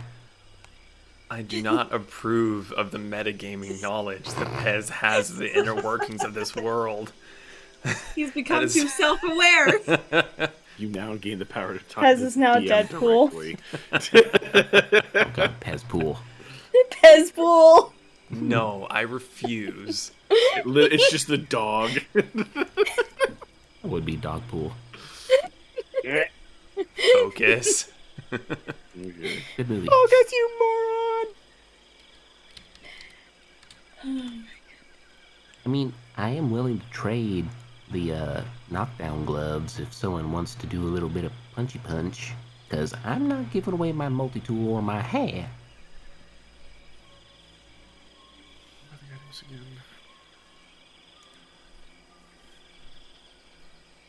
I like my bear cloak. It's soft. So what items did people have in mind that they wanted? I mean, I guess everyone was trying to stereotype me into getting the Dune Duster. I mean, the Dune Duster fits you aesthetically, but I honestly wonder if... I've honestly been debating giving up the Ceratopper for either the Dune Duster or the Claw. Don't know. Didn't we, like, integrate the helmet into your head? That is a DM question, because I am Well. not a... The way that Warforged work is they can take a certain amount of time. I want to say it's about an hour to basically fuse or defuse armor and gear from themselves. But how about while we decide who's going to get what, we're going to take a little bit of a break. So we'll be back in a little bit after snacks, drinks, and figuring out who's getting what so that we're not bogging down the stream with idle chit-chatter. Not that that's necessarily a bad thing, but I also need to get a refill. So we'll be back in just a few minutes, and we'll see where the adventure takes us then. Don't go too far. Yeah. And we are back. We had a little bit of a discussion about items where there was some confusion and partially my fault, but everything's happy hunky-dory. Yeah, so last we left off, but a brief moment ago, Zahn received his custom-made armor from Chamale and the smiths in Chichimek, having expedited the commission rather quickly, but, you know, they're awesome like that. The others sifted through some of the magical items offered. I don't like the look that Zahn has right now, but I'm going to carry on. The others sifted through the items offered by the Empress Izel for saving her life. Some were chosen to be used, others were put to the side for now. Perhaps they can be used in the future, or maybe once they're out of Aztlan, they'll try to sell them. Who knows? So, is it safe to assume that, Zahn, you informed them that the airship Oh yeah, would be... the airship. Yeah. Okay. Yeah, definitely pass that along. So, Please. if there's nothing that anyone wants to do throughout the evening, there comes a knock on the door. very similar looking guard that you've seen. You feel like you've seen them many times before, but each time there's a different voice coming from behind the mask. It's very difficult to tell if you have seen them before, interacted with them before, but they do inform you that the ship under Izel's orders has arrived and is currently preparing to venture forth at your leisure in the next day. So, the night is yours. We can fast forward into the next morning. Unless there's something someone wants to do through the evening. I feel like there's something we forgot. Pez, you were saying something as well? There were quite a few ums there. Yes. My silver dragon Odachi. Did I give that to you, Brick? Yep. Okay. You want it back? No, I'm encumbered. I'm encumbered. Bean, I'm encumbered. We can attune to our new gobbledygooks that we got, right? Oh Yeah, God! I mean, please. if you're spending the evening in the wagon, it only takes you around an hour to attune to something. So, Yeah, that's happening. DM attuning. yep. Moriko, you said as well. No, that was Oh me. no. I said Oh, sorry. It's the other one. Other one. So we're going to Daktari, correct? Yes. That's the Okay. plan. North. Kasumi is a nervous ball of fur right now. all three tails just or Four. is it four? Four. Sorry. It's hard to keep track. Yeah. You'll notice that over these next few days, she is uncharacteristically nervous. She's like fiddling with her thumbs. She's like her eyes glued to the horizon, just kind of looking, which is very unlike her with us being on an airship, but she's very much interested in what's going on. Just like that. You literally could not have timed that better. Yeah, she's a ball of nerves on our travels over the mountain. Well, haven't quite gotten that far yet. You're still in the wagon Okay. in the bottom of Tolani. I'm checking to see if there's anything you want to do in the evening leading up to the next day that you would be then okay. experiencing this existential dread. Gotcha. Okay. So, preview. Future. Later. Brick, you piped up as well. I did. Oh! Want to take one more run at finishing the side Yes. Yeah, Tinker's check. project. Tinker's check! What side project is this that I can't remember? You don't You know don't know? about it. We have no idea. Oh, okay. We've been working on it With proficiency, dirty 20. Dirty 20. Throughout the evening, the rest of you gathered around the table, the reading nook. Brick has spent most of the day locked in the crafting room. And within a few hours, Brick, you make the final adjustments. You get everything set. It is complete. Okay. I will put it on its little velvet cushion in its box. Close the box. Lock it. Now is not the right time, but it's ready for when it is. Okay. To show off the fang to everyone that I put Look through at my it. frills.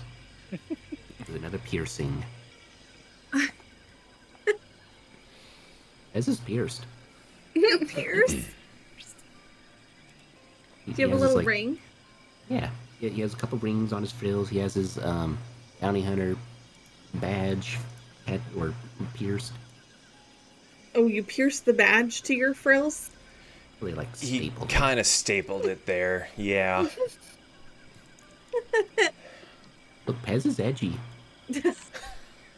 He's seen some things. It's not a phase, Mom. Reminded of early 2000s comedians being like, you look like you took a stapler to your forehead. What's a good sad is look, that that's Pez. not incorrect. Like, he literally stapled it to his frills. Wish I was Everyone joking. knows. In my backstory. Looked like it hurt, Pez. Kind of. Did you stab yourself? Maybe. What? Kasumi like looks up at like her little ear cuffs that she has that are literally they're just like cuff. So she's like just jingle. She's like, you could have just like cuffed them to you and they wouldn't hurt. I don't have lobes. I have ear hole. But you know what? She He takes just her gets a cuffs really off. shiny cork, just thunk. She takes her cuffs off and tries to find a spot to pin them to. It's really difficult because his frills are like constant. They're just like, no, Hold still. no. Trust me, fashion's very difficult with this, so that's why I've resorted to piercing and stapling.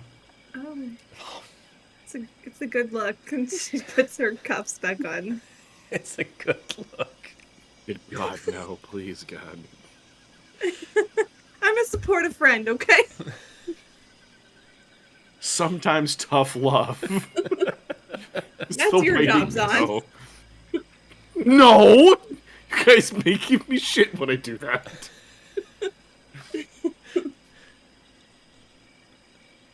Moriko, you look on the verge of. Towards the end of the evening, Moriko is going to go up to the room by herself, sit on the bed, crisscross, and have fluff in her hands as a grounding. She's going to try to meditate Okay. by herself. Ooh. What are you focusing on? What nightmares are we having tonight? She is going to try and focus on the messages that she's been given and try to see if she could figure out if there are omens, places that she needs to go, what the deities have been trying to tell her. Okay. She's putting on her thinking cap. Okay. You sit and meditate for a time with Fluff alternating between walking in circles in your cupped hands, making little biscuits, trying to find the perfect place to sit in your palm. It's very soothing because he's very small, super fluffy, and he finally curls up in your hands, and you just feel the familiar weight, and it does help to ground you, to center you, and you close your eyes to meditate. The room is warm, and you feel your mind slipping out of your body once more. But this time you're feel maybe not so much in control, but a little bit calmer about it. You have a goal, a destination. And while not nearly as violent as your nighttime visions, once again, as you would experience earlier in the day, your vision seems to take you rocketing to the north over the Aztlan landscape, far over the trees where you see mountains rushing towards you. And you see, again, in the mountain range, there's one that seems to tower above all others. Its peak is lost in the cloudy mist at the very, very peak. And as your consciousness goes up into those clouds and you essentially lose sight of everything, the fog and the cloud cover is so intense, you wouldn't be able to see your hand in front of your face. You blink with a very subtle kind of jolt, like you were just about to nod off, and you're back in the main room of the wagon by yourself with Fluff just purring very softly in your palms. Doesn't seem to be any lingering effects as your nighttime visions. It just seems to be a repeat of what you experienced at the top of Coatl's temple. Okay. I'm getting less scared of this. Okay. Practice makes perfect. Yes. All of a sudden, your vision blacks out. Monsters! Ah! Zahn just at the door, just going, nightmare, nightmare, nightmare, nightmare, nightmare.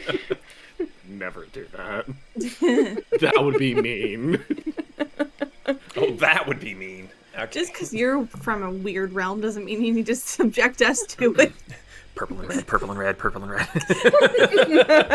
Young lady, you're one step closer to the Feywild. Well, then you'd be looking to start a side quest. I'll be in this world forever. All right. Is there anything else anyone wants to do? This is more of a class question Okay. for Artificer. Sure. I have all my infusions and stuff. I don't have anything infused yet. I was hoping to make my, gun dagger a returning weapon, but it will not let me do that. It's entirely possible because the gun dagger is homebrew. It is not giving that as an option. Let's chat after the stream and see if we can't figure out if there's something that's actually hindering that, or if it's just a coding issue with it being a homebrewed item. Wait. But that is a very good idea. I like where your head's at. That's really fucking cool. So we definitely need to iron that out. Mm-hmm. Anything else? Nope. I mean, no, I think we're good. All right, just making a note for myself real quick. All right, so going to fast forward on into the morning, so long as there's nothing else that anyone wants to do. Prepare to fast forward. Prepare to fast forward, sir. So you have a restful night's sleep. Zahn just gently caressing his new armor in bed. How bummed would you be? Moriko, you have a very peaceful night's sleep. You've got, I'm assuming Kasumi sleeps in fox form on the bed. You've got Fluff, so you've got your slowly growing menagerie in there. The morning finds you all, according to the guard and from what the Empress had said, the ship is ready to leave at your leisure, so you can take as long or as little as you want to set forth on the next leg of your journey. Yeah. Is there anything Let's do else it. you all would like to button up while you're in the capital city of Aztlan? Any prisons you want to burn down, or There is a prison, but good fucking luck. Any mayors we want to throw in jail, you know. You don't have to burn down the prison. Hap. Super mayor. Get it right. yeah? Actually, I think this one's a grand mayor. I don't remember any. Pez, help us out. The hell if I know. You came up with Shit it. up. It's Super Mega Mega Mayor. If someone is watching or listening and remembers, please join the Discord and let us know, or leave a comment, because Lady I Mayor. need to know. Zahn, don't If burn he's a down. super duper Saiyan, I'll become a super D duper Saiyan. What's on? Zahn, don't burn down that prison. Oh, pacha.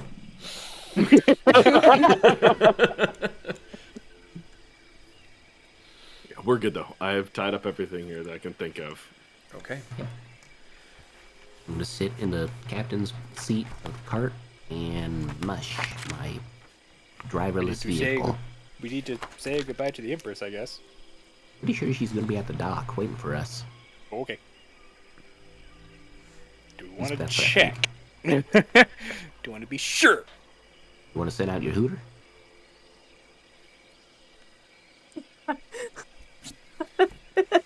Look, Hamburger's dead, so I ain't got no other way to. The Hooter will appear and fly off to scout and see where the Empress is. Hooty-hoo. Hooty-hoo.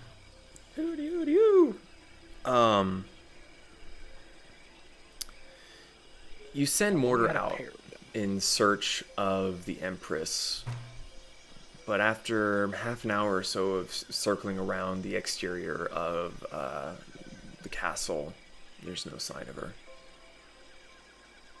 I send him off to the docks. Or wherever the skyship will be. The skyport. That You thing. send them up to the where you had been dropped off before, the top of Tolani Castle.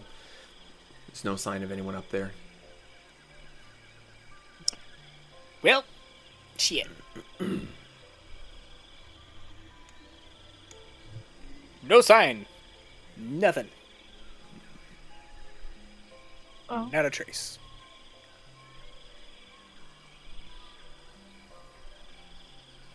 Interesting. We want to ask someone. I mean, if you really need to, she did everything that we needed to yesterday. I mean, it's polite to say goodbye. Did we already say goodbye? I don't think so. I said goodbye.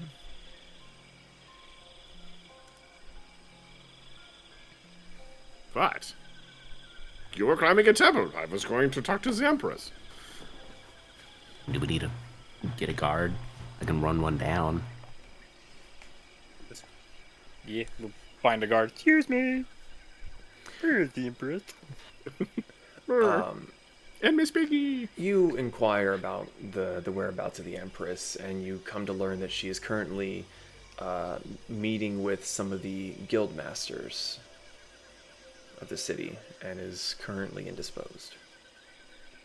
We know how long that's going to take. He kind of looks aside at you and just gives a single shrug of a shoulder. Shit.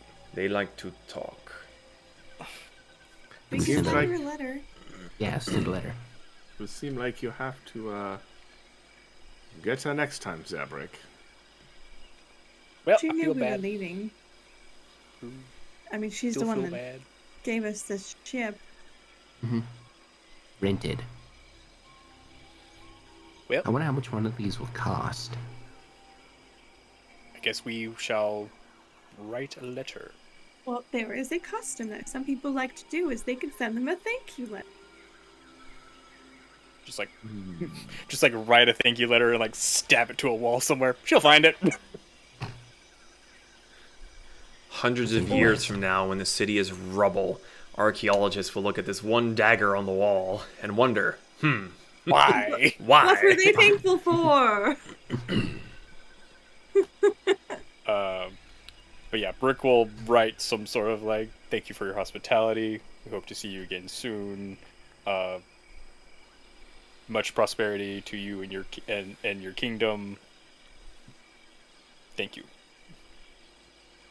Okay. I will sign it with my John Hancock. It's actually kind of elegant. Is it though?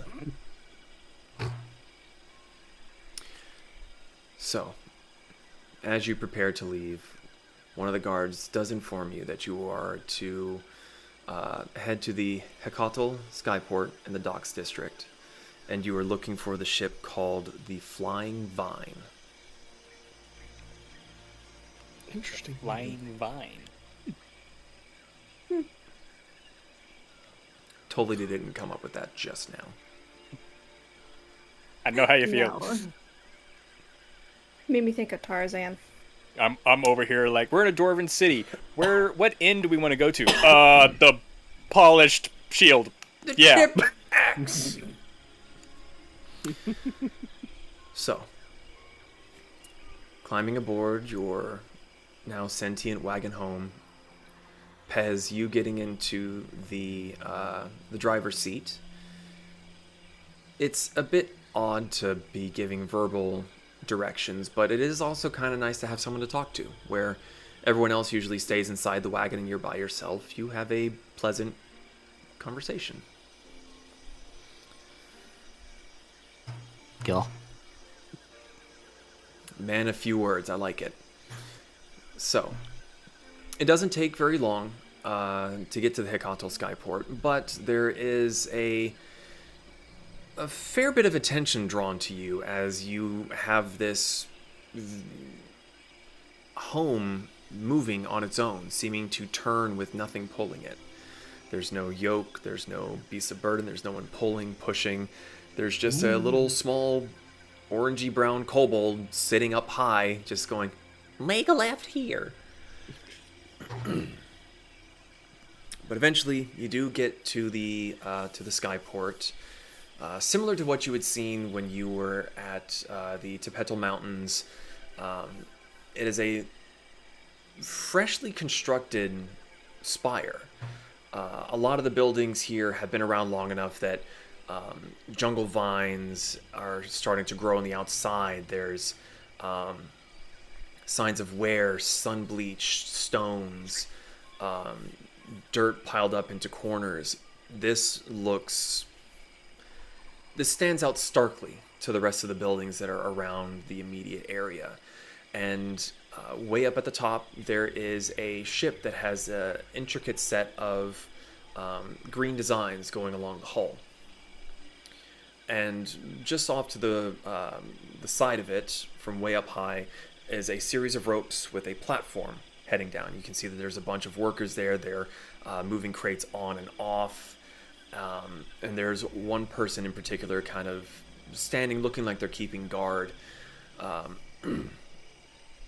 His armor is a little unique, that it's not the usual angular design of the Aztlans. It seems to be more made from the bones of other creatures, with bits of red paint kind of designing it. Even the helmet seems to be the top part is the skull of some humanoid-looking creature with a jawbone to match split on the side. He wields a single spear. The helmet has red and blue feathers sticking out of it, and he seems to be keeping watch over the goings-on of the skyport. Oh, that's cute.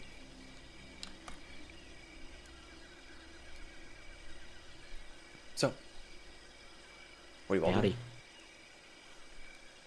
Is this the, Insert ship name here. It's a flying vine. Is that the names that you're trying to recollect?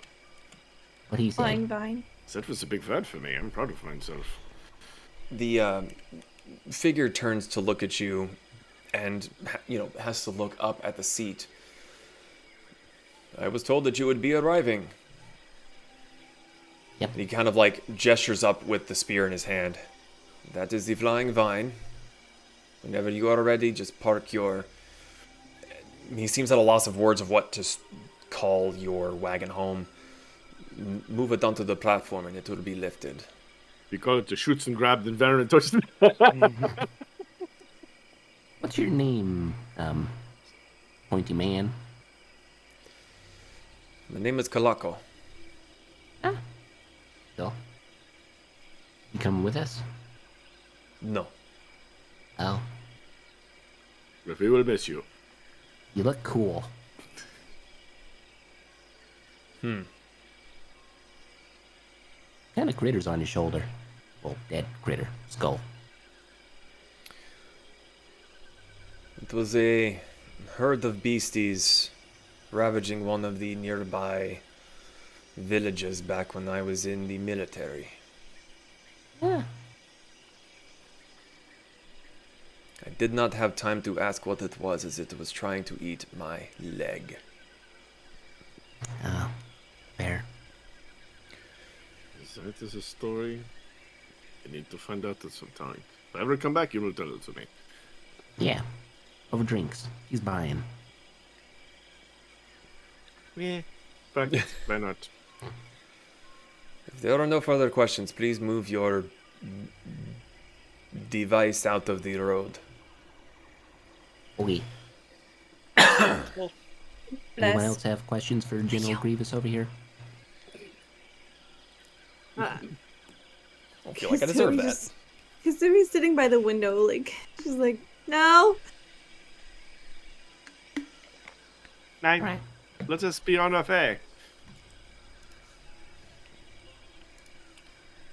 Okay.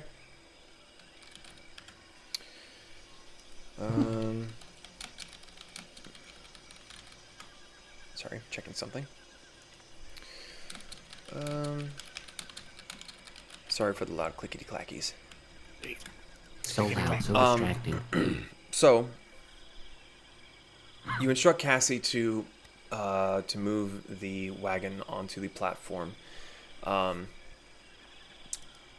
fair few of the workers look at you slightly confused, but they finish their work. They move things out of the way to make room, and upon giving the signal, the ship begins to ascend up into the air. And I'm checking on my notes. Okay. As you get to the top, it definitely seems to be more of a shipping vessel. There's room for quite a few crates. It doesn't seem like a multi-level cargo ship like you had been on before. There's a ring of walkways all around the side and a bigger platform at the back for steering, and then it just seems to go straight down into the hull of the ship, so that's not really covered. It's just big and open, kind of like a barge would be. Workers are moving around, moving a lot of the cargo to make space for the wagon. It seems like they were aware of your arrival and they're still working on trying to get enough space made. Is anyone doing anything in particular, or just sitting on the wagon and... I'm staying out of their way. I'll get out and start walking on the deck. Fuck it, I don't care. I like big boats, and I can't lie. Oh, Not sure I like title that. of the episode. I like big boats and I cannot lie.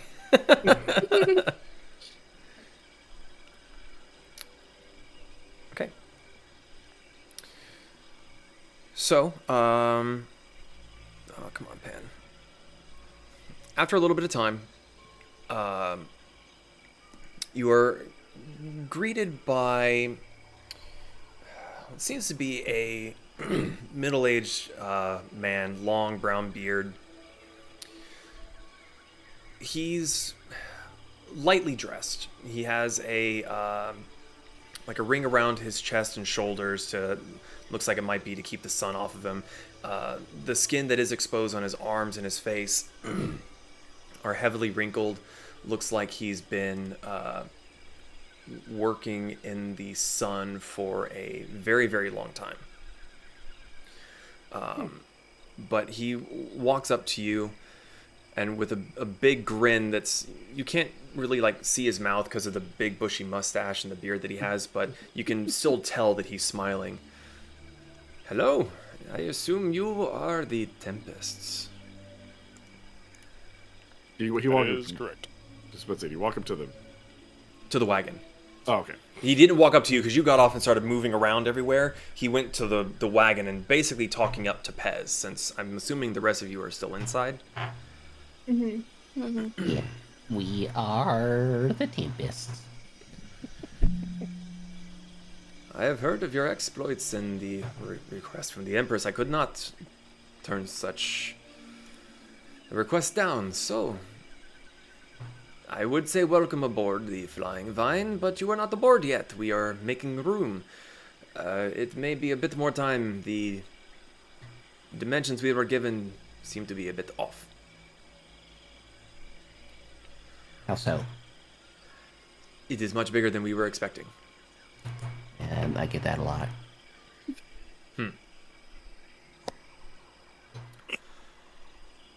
I pray that you will give me just a few more moments to make the appropriate alterations to our cargo load, and we will be ready to set forth. Okie dokie. Excellent. My name is Tolte, so please, if you have any need, please speak to me. He's the captain for the most part, I'm guessing. Yeah. He seems to be the one that's claiming to be in charge.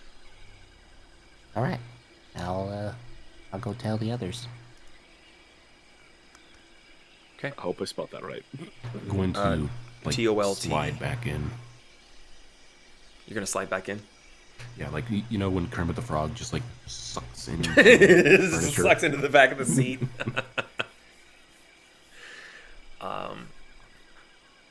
Is there anything anyone wants to do while you're waiting?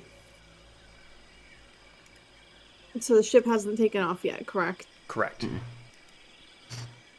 At the moment, you're waiting for the captain to make more room for the wagon to be placed inside. Okay. It's just so thick. Kasumi probably just getting a little impatient. She'll eventually step out and kind of find a spot to sit, take in a little bit of like the fresh air, and nervously hold one of her little like wooden fox trinkets that she, Okay. the fox head. Yeah. She's just in there holding it. Okay. What are you doing, Kasumi? Waiting For what? to leave. You seem nervous. Yeah. You seem to be holding that. Sounds gonna just like box thing quite tightly. And she's like flipping it between her fingers, like. I've showed you this before, right? I'm pretty sure it's been a while. This is my token, and she holds it up. This is the tiny like wooden circle that's got like a fox head carved in it. Nine, I've never seen this before. Swore I've shown you before. It's just something that I. We hung out more. Something I used a lot when I was back in Takatari, and it doesn't feel real that we're almost going to be back. In Takatari? Mm-hmm. Why doesn't it feel real? I mean, Because it feels like just yesterday I was exiled. it's been a long time, Kasumi. I understand conceptually it has. Huh? How long has it been since we've been adventuring together? Like 3 months? 5 months? Been a couple months. 3 freckles past a hair. I mean, it feels been, almost like 3 years, but DM, might I make a history check to see how long we've been questing together? I I know, suppose I you was- can. Say that about- again? I think last time we checked, it'd been a little under 6 months, Okay. how many months are which was in not a long year? ago.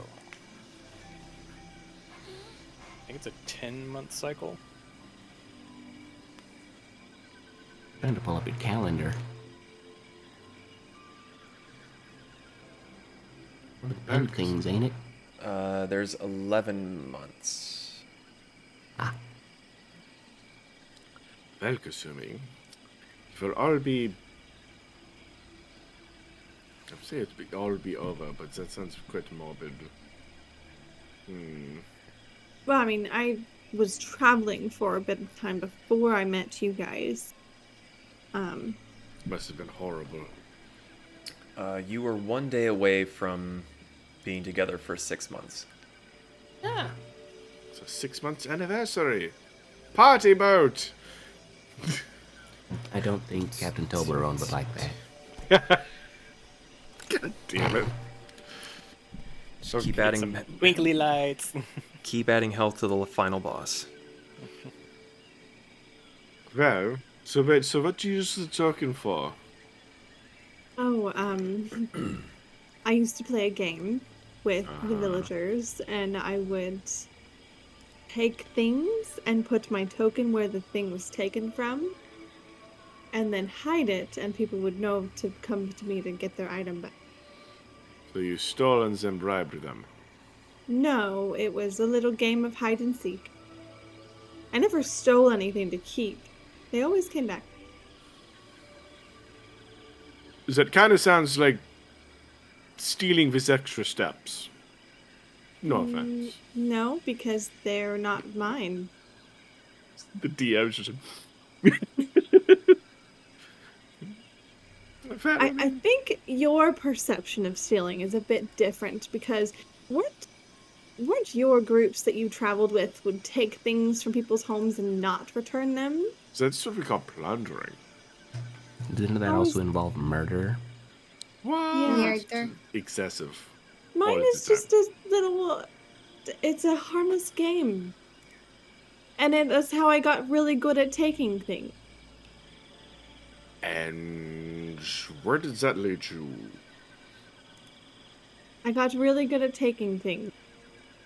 Uh-huh, and what happened after you were so good at taking things? Curiosity. What do you mean? Slow blinks and just smile. How did you end up in the current predicament you are in? Someone else stole something and didn't give it back. And they thought it was you? Why? I always gave everything back, okay? So the fact that they automatically blamed me was a bit odd. We are very different cultures. Where you are from, stealing is bad, and they will ban you for it. Where I come from, plundering is good, and you get rewards, treasure, and parties. Look, And lots of alcohol. I get it. I understand it. We've done stuff like that on the farm in the past. What have you done on the farm? Steal things. What have you stolen? Things. Like? I don't know. An egg. Or 5. Bison. Zon What pats type of Bess on the eggs? back. It's either You one are- egg or 5. There is no in between. 5 dozen. Baker's dozen. That is very impressive, Pez. Kobold's dozen. 1, 5. I'm nervous to return to the town. I know Shenshei knows that I was not the culprit that took it, but she was the one that assigned me to retrieving it. So So who's the leader of the Takatari? Yeah, who do we need to kill? no one. I didn't say kill. That was Pez. So who's the I leader? said kill. I wanted to murder. Me, Arthur. We need to return the medallion to. It was the Shogun. Yeah, we need to return the medallion to the Shogun. So will he not try to, when he sees I you? don't know when that's why I'm nervous. Okay, so no, that's fine. So we will go the peaceful way, and then we will go the Pez's way. So, I have a question, because I've never been to your fine, wonderful land. But what is a shoe gum? God damn it. To be fair, I also don't know what a gun is. But I could show you my gun. Like, is that what it is? Like, Maybe Yeah, is he maybe armed? it's maybe it's a show gin, like it's a type of alcohol. No, Could so be that. like, so like, the TM's Now- just like, I fucking hate all of you.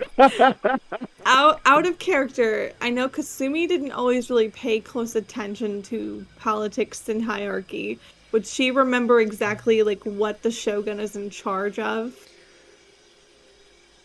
The Shogun, even not paying attention to politics and all, it's very difficult to avoid knowing who the Shogun was. It's the Shogun Ryoma Kumafuji, and he has been in charge of all of Takatari for the last 200 plus years. Damn. He is he's basically he's the person in charge. I guess you could say equivalent to the Empress here. okay, another super mayor. All right, good, bad, evil, murder. He does not seem Me, very. Arthur. So did he? So wait. So Shenshei sent you to go get Sing, or did the Shogun banish you? Or The Shogun kind of banished me. The Shenshei spoke to me because the medallion was stolen and my fox medallion was there. So I am honestly not sure how he is going to react seeing me back in the town, but I at least gave my father an update. You say your father with reservation. Because he's not technically my dad. Did he father you? Raise you? Take care He's of the you? closest thing that I have to a father. Wait, And he's your father. But you're also adopted? yes. Hell yeah, another one to the adoption. I mean, I think in this group we're all on some Hey, level. Moriko! Hmm? You want to be adopted?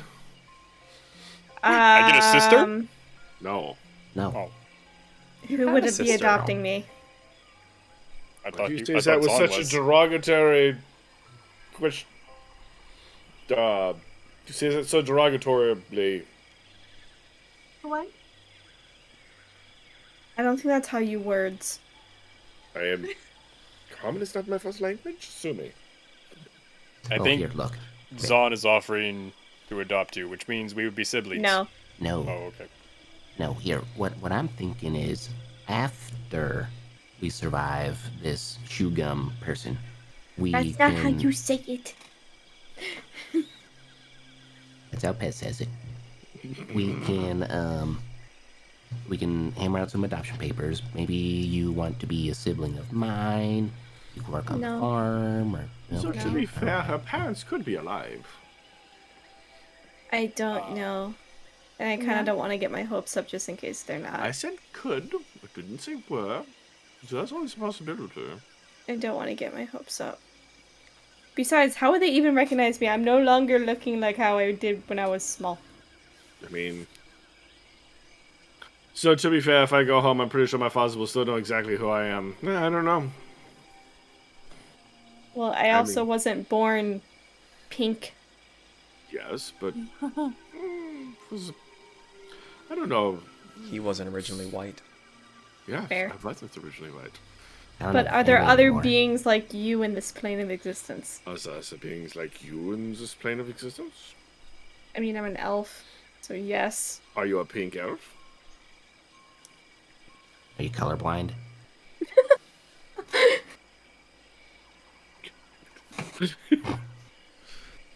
I mean, I don't know. If they are alive, they maybe probably recognize you. There's parents have the way of relating to you in that way, I guess. If they're alive. Yeah, if they're alive, obviously. Also, get your hopes up, somewhere bud. through all this conversation, the wagon was loaded onto the ship. I didn't want to interrupt because this is fascinating. The DM's like, I want to do stuff. Shut the fuck up! No, I'm just letting you know that as you're talking, the wagon's starting to move and you're getting into position. Oh, that's all. You can carry on. Sun goes to... Yeah, we'll get into your village, I guess, and see if we come under attack. If we do, then we have the perfect right to defend ourselves. I just don't Wait, do people have the right to Murder- defend themselves in your don't country? murder and plunder as Zahn has so kindly said. Wait, I am There's Slytherin. I still care for the people in my. I never said I would plunder them.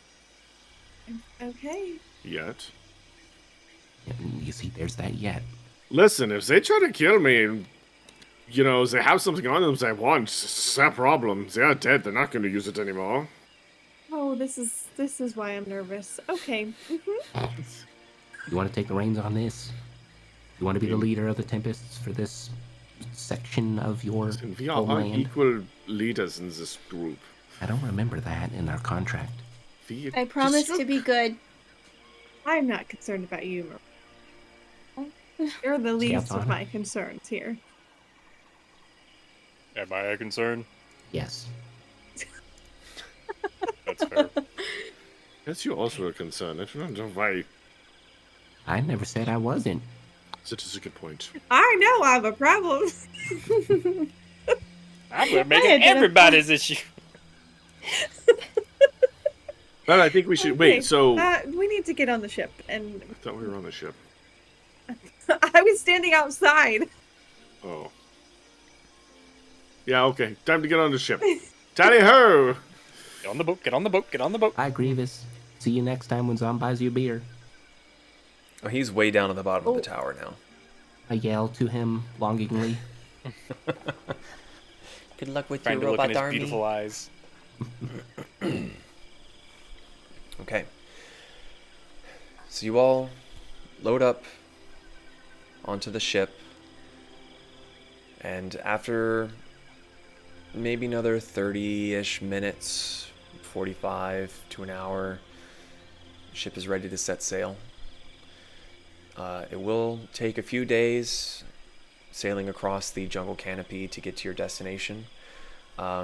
We can go ahead and fast forward to that. We haven't quite been going for 3 hours, so if we're all still good to go, we can keep on soldiering through and have some more fun. Or I'm not hearing a no, so we're gonna keep playing. Yeah, let's fucking go! So, is there anything anyone wants to do while on this journey? Moriko is keeping an eye out for that really tall mountain. Okay. Sumi is meditating as much as she can. Kasumi's napping. Got it. Yay.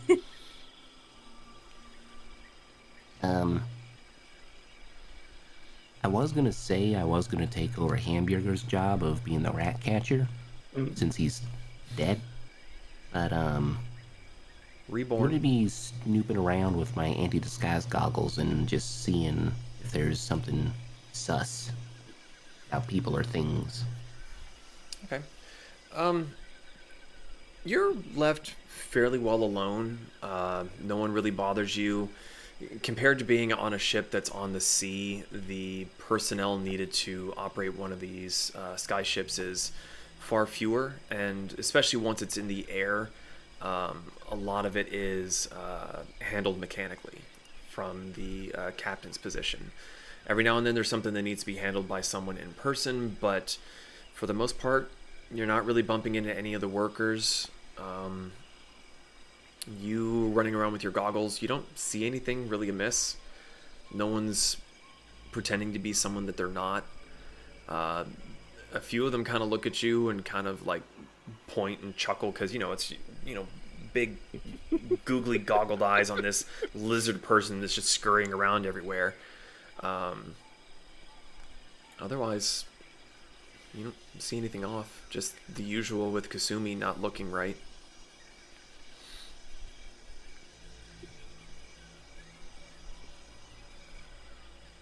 Cool. Okay. Yep. No. All right. Anything else anyone wants to do? Are there animals on board? Just Zon. Fluff. Okay. I don't know. Nope. Actually, speaking of Fluff, can I try to make Fluff like me? How are you going to achieve that? Non-aggressively. Define non-aggressively. Starfish.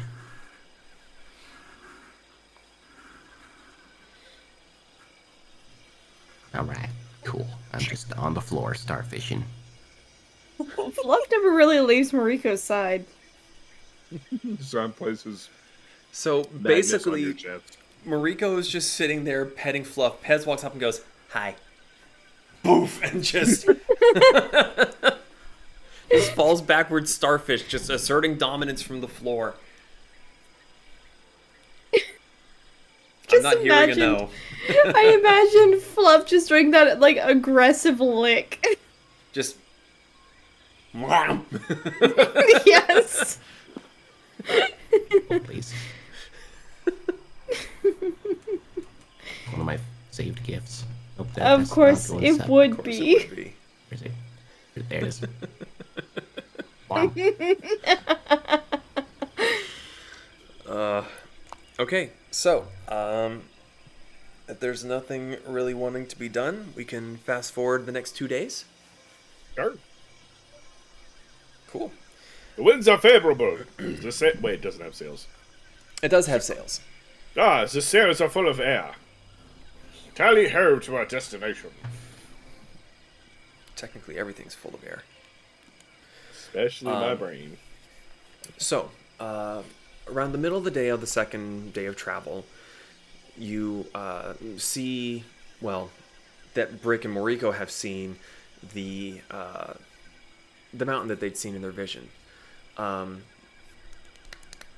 Kasumi, I'm going to leave this up to you as to whether or not Kasumi would have ever been in the southern region of Takatari to have seen this mountain from a distance or not. Or would she have stayed in, like, near the Chunsu Pass where she was kind of born and raised? Or would she have been messing around in Chunsu, the main capital, more often than not? She up to her village for the most part.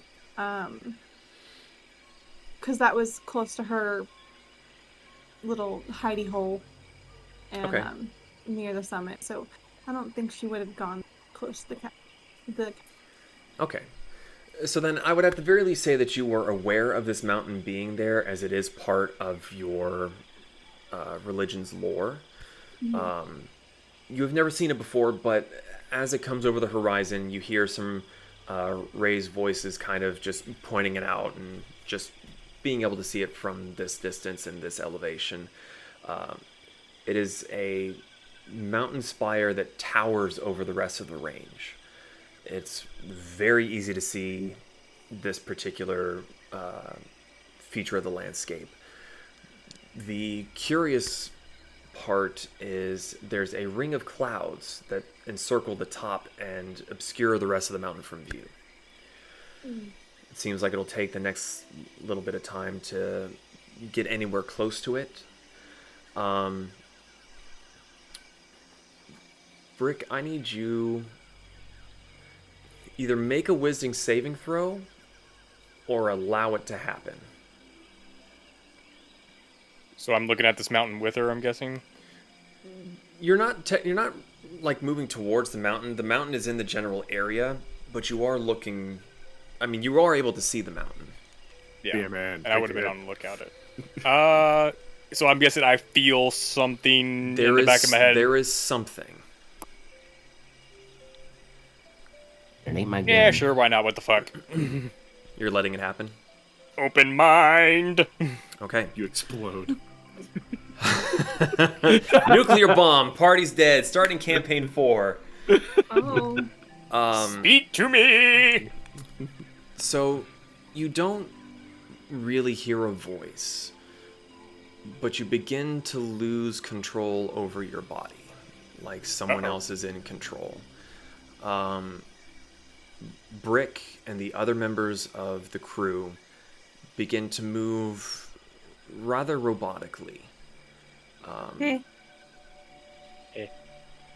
The other four of you, if you happen to look around, every crew member, including Brick, has a green shimmering glow coming from their eyes. They are all moving as one with a singular purpose, and the ship begins to turn towards the mountain. Yo, all lads. Well, I guess we're going towards the mountain I saw in my vision. Oh, that's the mountain? That's the mountain. That's a big mountain. I'm gonna fire off my gun into the sky to see if that'll wake them up. Let's not Don't do do that. it. Just all the voices in unison. That's the mountain. DM, how big is this? Is this mountain bigger than anything I've ever seen, too? It's definitely taller than anything you've ever seen. You've seen the frozen peaks of your homeland, and they're pretty significant. This one seems to defy logic to an extent. I already don't understand anything, and I'm Pez, already confused. You fire off a shot. Your other 3 party members are probably the only ones that would flinch. Fluff is all hackles and just... Like air bathing. Yeah. Just... So, we don't want to go there, right? No, I want to go there. Oh, we do? Yes. Izumi is very glued to the horizon and the cloud line. just to look for any potential disturbances in the cloud. The clouds circling the top of the mountain seem to be, for lack of a better word, calm. They're not gray. They're kind of fluffy and white. But it's odd to see them there because the rest of the sky is a clear blue. There's no other cloud cover anywhere in sight. Kasumi, Yes. what is this mountain?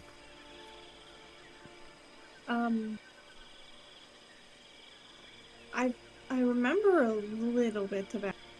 I know that it's has a lot more lore to do with the deity. My brain went blank, so I need help, DM. Make either a history or a religion check. Your choice. Okay. I was reading at the same time, and that was a bad idea.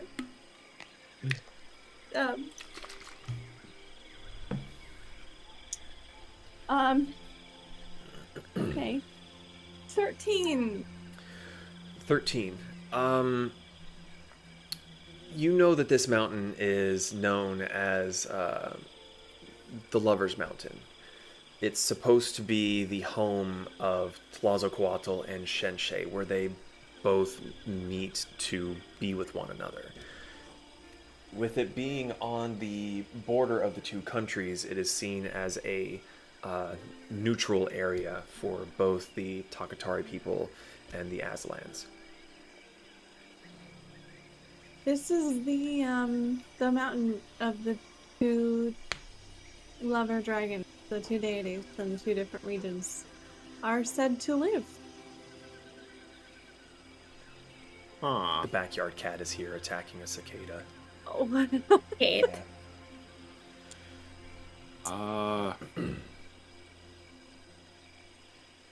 Will they be mad at us being here?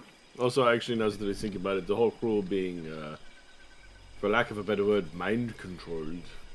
Kind of feel like I guess we're supposed to be here. Think Shenshe will be here too? I don't know.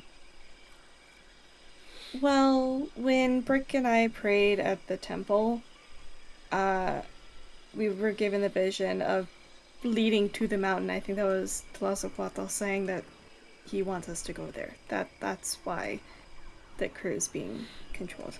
Oh, no, that I get. Sorry. No, I understand that part. I just, like, if he would be here, wouldn't Shenshe also be here? Not necessarily. They don't have to be here at all times. Well, no, yeah, but if I guess it's just more curious if Colatl would bother showing up, wouldn't Shenshe also do the same? Since two birds with one stone, I guess. I don't know, maybe this is something that he wants to do to us. Yes, and with Kasumi also being, kind of important to this area and whatever she has. Maybe Shenshe, I don't know. I was just curious. I have never been to this mountain, so I don't know what to expect. I'm just wondering why Brick is acting all robotic.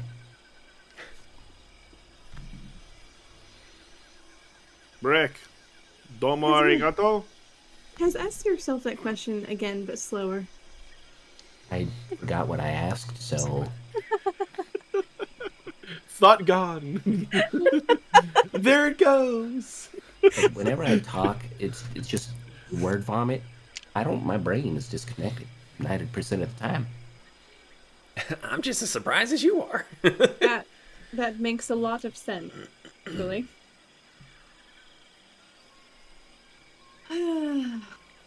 Hopefully we don't crash and die.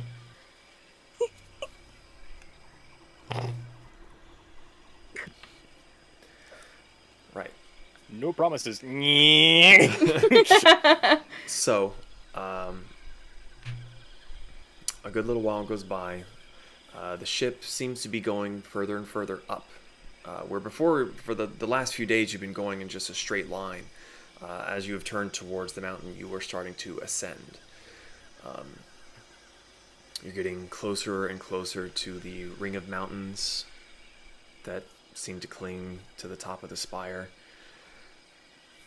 Is anyone doing anything as you're getting closer and closer? The top of the ship's central mast is now disappearing through the cloud cover. Is anyone doing anything? Just listening. The radar dishes are at full attention. Moriko's actively looking around and keeping her ears open. Okay. Eventually, your vision becomes clouded as you move further up into the ring. You are unable to see more than a few feet in front of your own nose. The only other lights you are able to see is the glowing from the crew members' eyes, but if you were to be standing in the middle of the ship, you would just be on a little island of wooden planks and be able to see nothing else around you. Let us hold hands so we can find each other. That is a question. Are you all just on like the side of the ship, the front? Are you in on the wagon? Where are you at this point in time? I probably would have been sitting around the wagon. I don't know anybody else, but Yeah, I was on the side, like ish, close to the wagon, but enough to where I could see out. Okay. So generally hanging around the side of the wagon. Okay. The airship, the flying vine, continues to ascend. It's an odd sensation because you saw yourselves going up, but once you got into the cloud cover, all sense of motion seemed to stop because you had no real point of reference.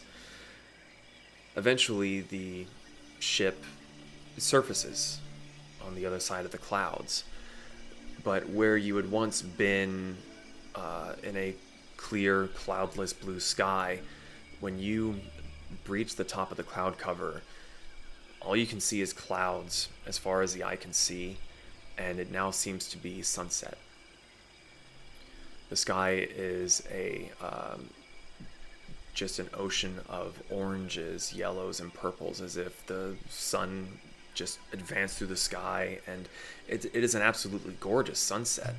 And you can finally see the top of the mountain spire, but it comes to a point, and you don't see anything.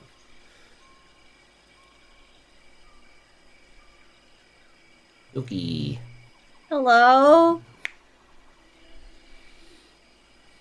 As Moriko calls out hello and looking around, the crew members are all standing relatively still, holding on to rigging, holding on to the tools that they were using, and they seem to just be staring straight ahead towards the front of the ship.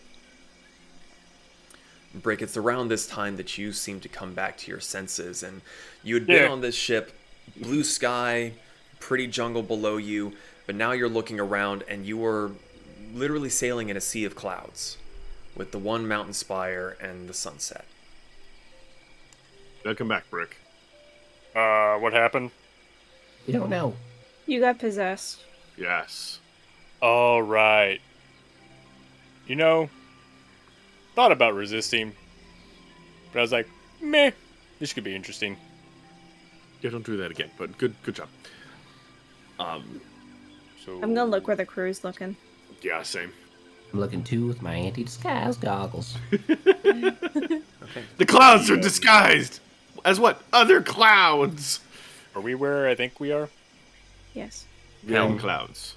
Sweet. Okay. Anyone that is taking a look, make a perception check.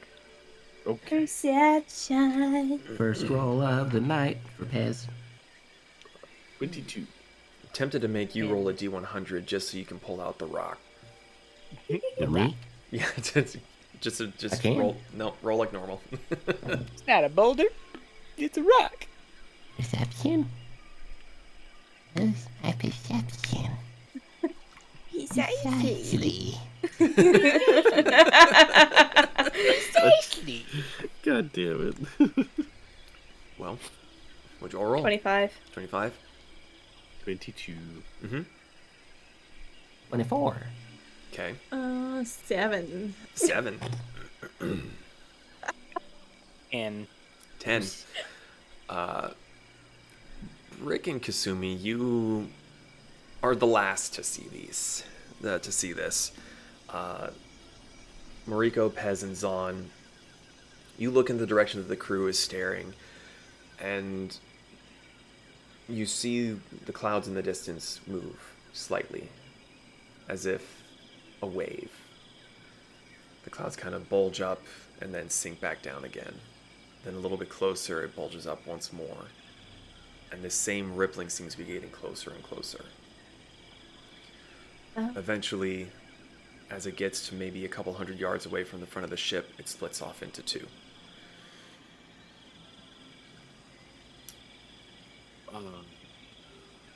You guys sees that too, right? Yeah, you were asking if both of them will be here. I think both of them are here. What? oh, this is gonna be cool. Surprise, Kasumi! As Zon is saying this, and Kasumi goes, "What?" The clouds essentially erupt as 2 of the largest creatures. Well, technically Brick has seen them, and so has Kasumi individually, but you're now both seeing the pair of the dragon deities come erupting out of the clouds. Let me find the... where are they? Oh, there's one. Shenshe is a large Chinese dragon, for lack of a better word. Little dragon.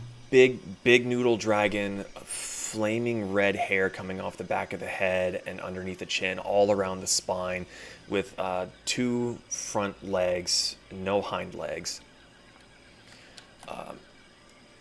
Absolutely colossal creature. Long whiskers coming off the front of her nose. And on the other side of the ship is Colatl, very, very similar to Shenshe.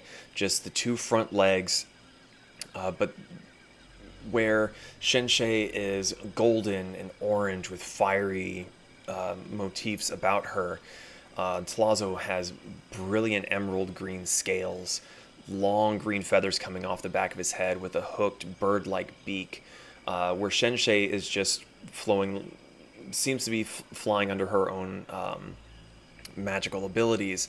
Colatl has rainbow feathered wings sprouting from his back, and both come up circling around the ship, and the other members of the crew immediately prostrate themselves onto the ship wherever they're standing. And eventually the 2 dragons circle around towards the front, where both of their heads, one is on each side of the ship, and they are all looking at the 5 of you. I'm gonna take a knee. Zon will bow respectfully, obviously. Zon will bow disrespectfully.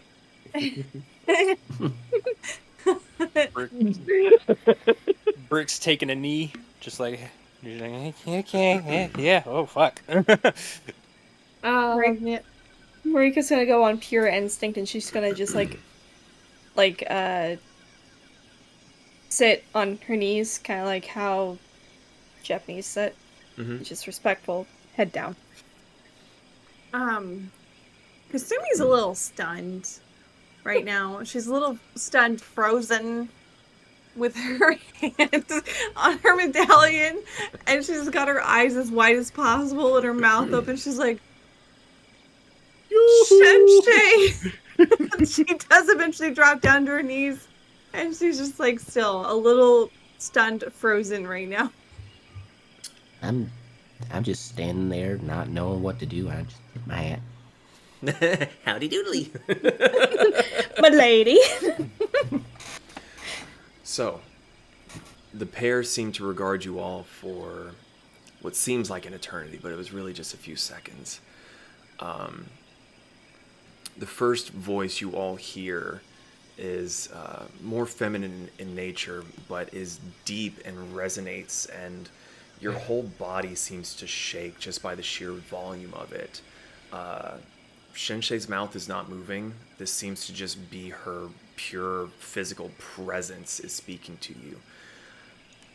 But the dragon's eyes are looking at you, Kasumi. I am glad to see you succeed. Thank you. Zahn is just...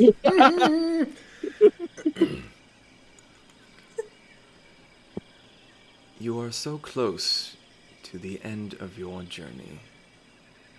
Yet there is still much to do.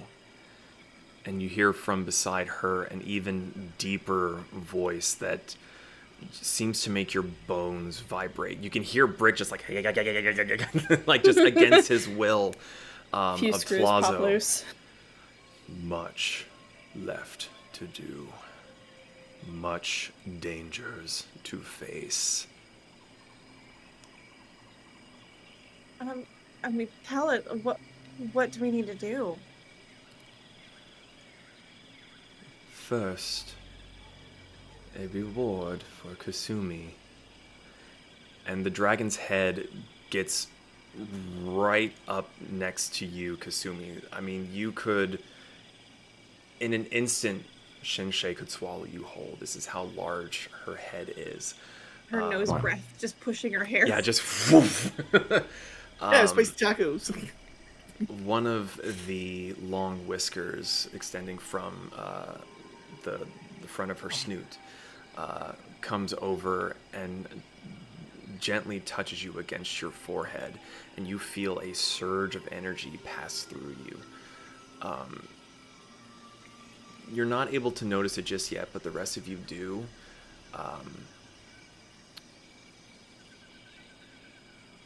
Math is hard. 5 more tails appear from the back of Kasumi. Your butt got bigger. God damn it. Or is that the tail? I think it's the tails. Kasumi, as Shenshei is touching you and is re-bestowing upon you your true form, you are forced to receive a vision of your own. The rest of you see Kasumi's head kind of reel back from the connection. Her eyes snap shut. And I assume those of you with really high perception, I think that would be Moriko and Zahn have the highest perception. And Pez. And Pez. If you look closely enough, you can see her eyes behind her eyelids are shifting back and forth rapidly. Her entire body has gone stiff as she's being forced into this state. So Kasumi, you see a dark forest filled with wispy fog. A pale elf with glowing white eyes, bow drawn and aimed at you. Arms raise up in a defensive posture, but they are not your arms. The kimono sleeves are the wrong color, and the hands are smaller. Your vision flashes, and there is a large rock-like creature slamming its fists into the ground and roaring. A figure wielding glowing purple daggers throws one and seems to teleport to it once the dagger strikes its target. Another figure wielding a rapier grabs a blue-scaled dragonborn carrying a curious musical instrument and disappears in a thunderous boom to keep both from being smashed by the rock creature. Your vision glances to the side to see a black feathered kenku nearby, readying themselves to jump into the fray. Again, your vision flashes, and you see the next scene, where the same members of the group are gathered around and wrench a large crystal from the eye socket of the now dead creature you had seen before. The smell of burnt ozone fills your nostrils as the gaze of whoever's eyes you're looking through drifts across the blackened burnt rock.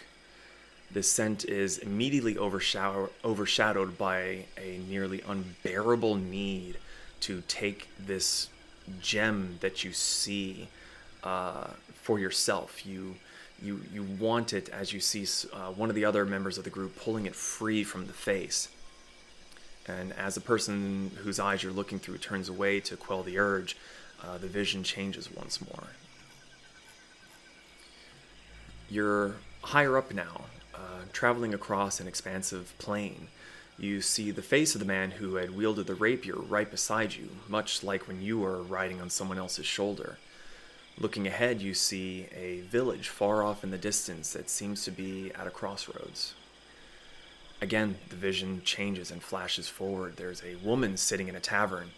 She's a very pretty Takatari woman, but she has a confident arrogance to her features, and you're not entirely sure why, but you get the feeling that the woman is not really what she seems to be.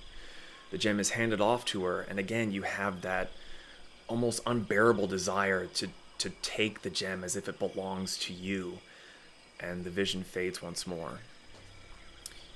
You are returned back to your present body, the tendril from Shenshe moving away from your forehead, and you are left feeling fairly short of breath. And you just have that same burning desire that whatever that gem was, you just feel like it's yours. Like you have taken things before for fun. This is the first time that you have really felt that there was something that you had to have, and there was just no quelling that urge. As you begin to catch your breath, that feeling starts to fade slightly, but it's still there. And you all hear Shenshe say, "Your journey is not yet done, daughter of the old fox. We have need of you yet, Kosori." You feel, as its name is spoken, your breath is almost knocked out of you again. There's a familiarity, a memory long lost, now returned, but is gone as swiftly as it arrives. Two paths stretch before you.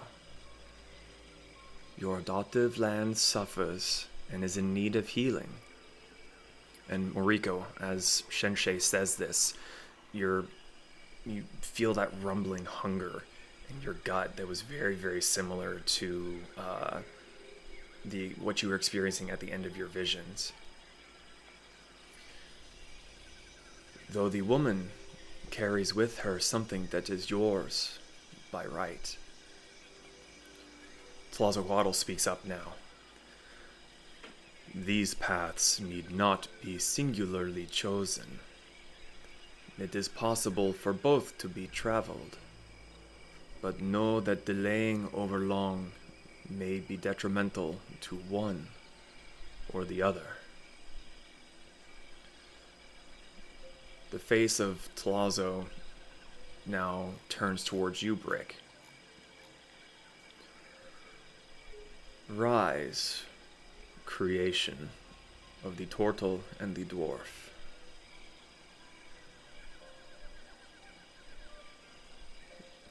You muted? I stand up. Oh, okay. Sorry. No, I was just Christopher, I stand up. Christopher murdered it.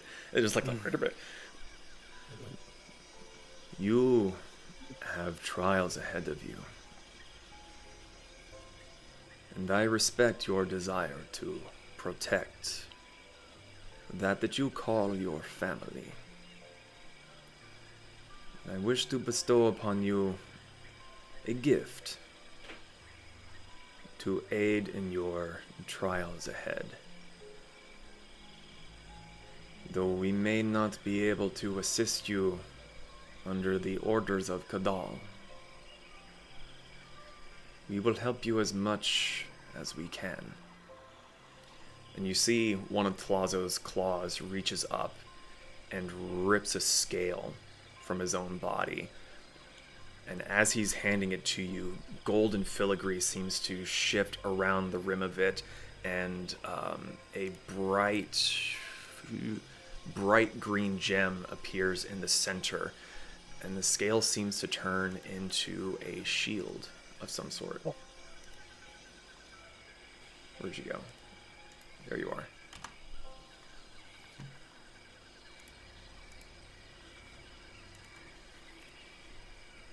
Please take upon you our blessings and good luck into your ventures going forward. Both of the dragons are saying this at the same time, and all of you feel this heat and this warmth building into your persons. All of you can pick one of your stats to give a permanent +1 bonus to. All of us? All of you. Why are all my numbers even? God fucking damn it! Oh god. I don't know how to manually add it. I Show can your help you with that abilities. after Cool. after we close out the session. Is there anything anyone is doing? Ian, a little bit. Peeing a little bit? Yeah. Yeah, Song's gonna step forward and look between the two of them. You okay? Cat and cicada, it's... Carry Tom on. and Jerry. Tale as old as time. So Kadara says you're not able to help us all that much. Have you heard more about my mother? You do have somewhat of a right to know. You hear Shensei speak up. Well, you hear Shensei emit a deep growl that seems to shake the very ship that you are standing on. You all have to kind of like put your hands out to the side to keep yourselves from falling over. The calmer, soothing voice of Tlazo seems to subdue the rage coming from his mate. It is this reason that we stay in our domains until we know for sure what happened to Valkyrie. We do not know where or how we have lost her, and Kadal fears, should it happen to more, the balance of our world will shift.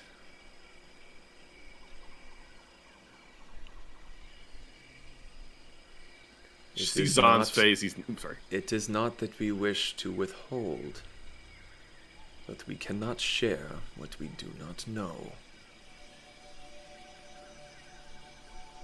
As you can see, Zon's face is. He's not mad that they can't say anything because they don't Not know. He's mad, I'm just disappointed. he's frustrated. He's frustrated. Judging by the growl coming from Shensei, you are not alone.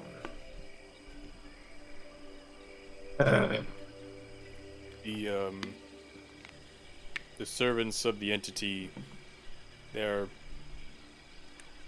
mostly hidden from your sight. You hear from Shensei this time, annoyingly so.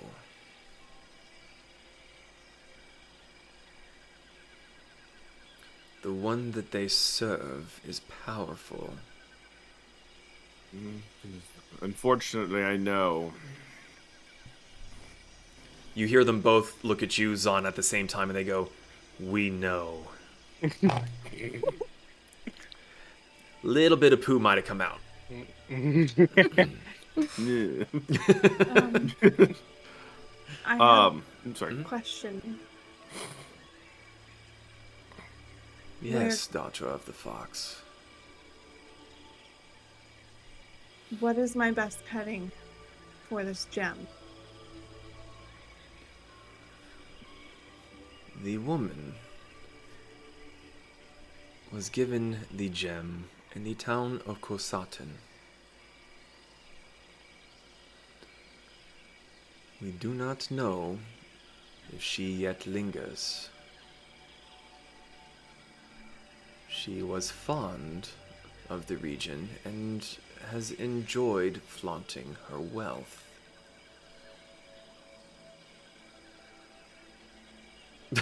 Zahn, down boy.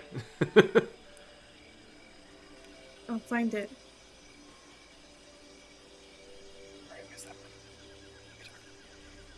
Sorry, what were you whispering? I was like, sorry, I missed who we were talking about. Who were we talking about? You don't know. Target. Okay. Yeah, none of you know. We can't tell you, but we don't know, Brick.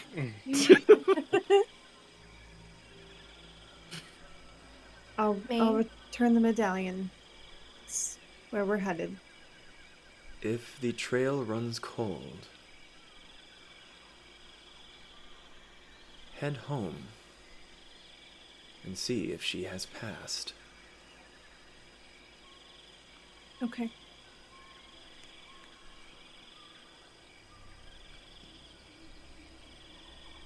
I thought Moriko had something to say. I want to make sure Kasumi's done. Yeah. Okay. May I ask a question? Both of them turn to look towards you.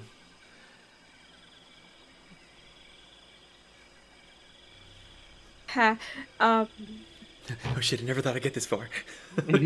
She's keeping her gaze down because she's still not used to talking with deities. I have been getting visions of a town that looks like it's in Takatari, a harbor town, and in my vision that there'd be water, then no water, and it just... Do you know what town I'm being told to go to?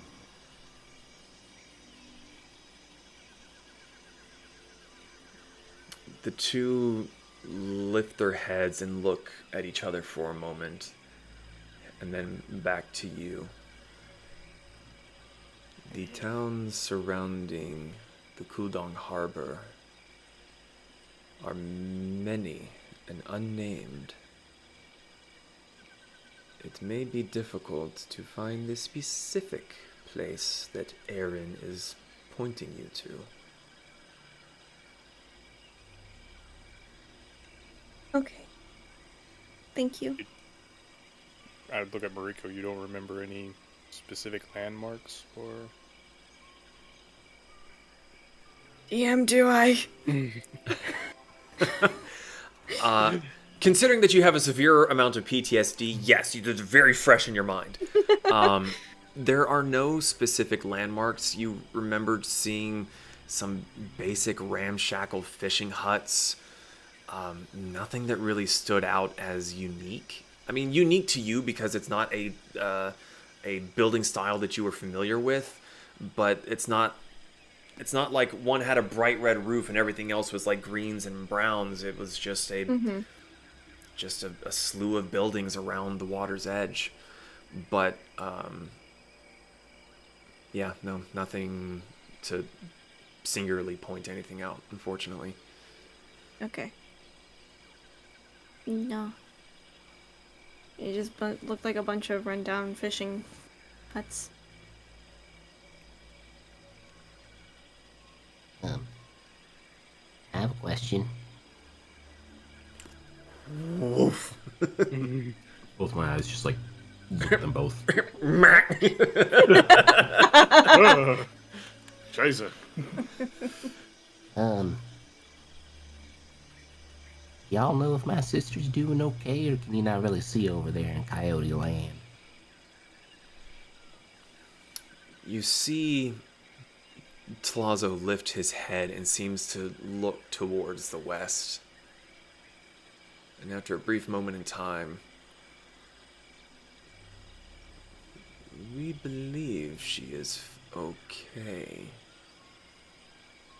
Do you not converse with the coyote? He would know better than ourselves. I always thought it was kind of frowned upon to talk to a different deity when they're not in their range.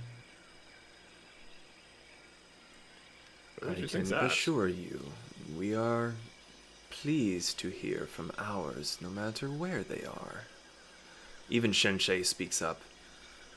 Those of mine in Rokusing are as welcome as though they were in Chunsu. What?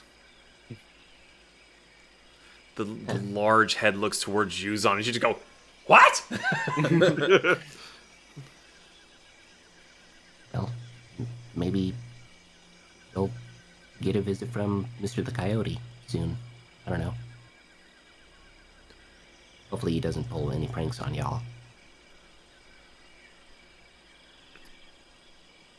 You see both of them kind of look at each other, and you can just feel through their breath wafting across the ship as they sigh heavily.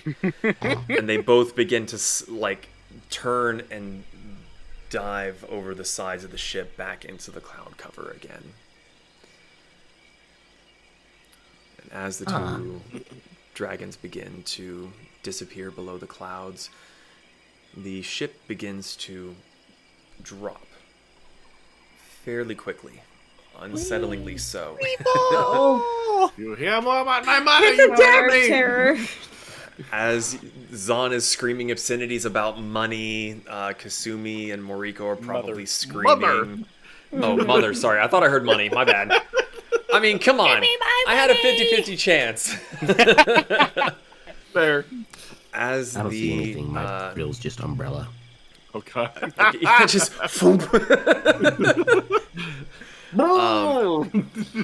your vision goes gray again as the cloud cover envelops your vision. Pez, you've just got frills. You continue to drop.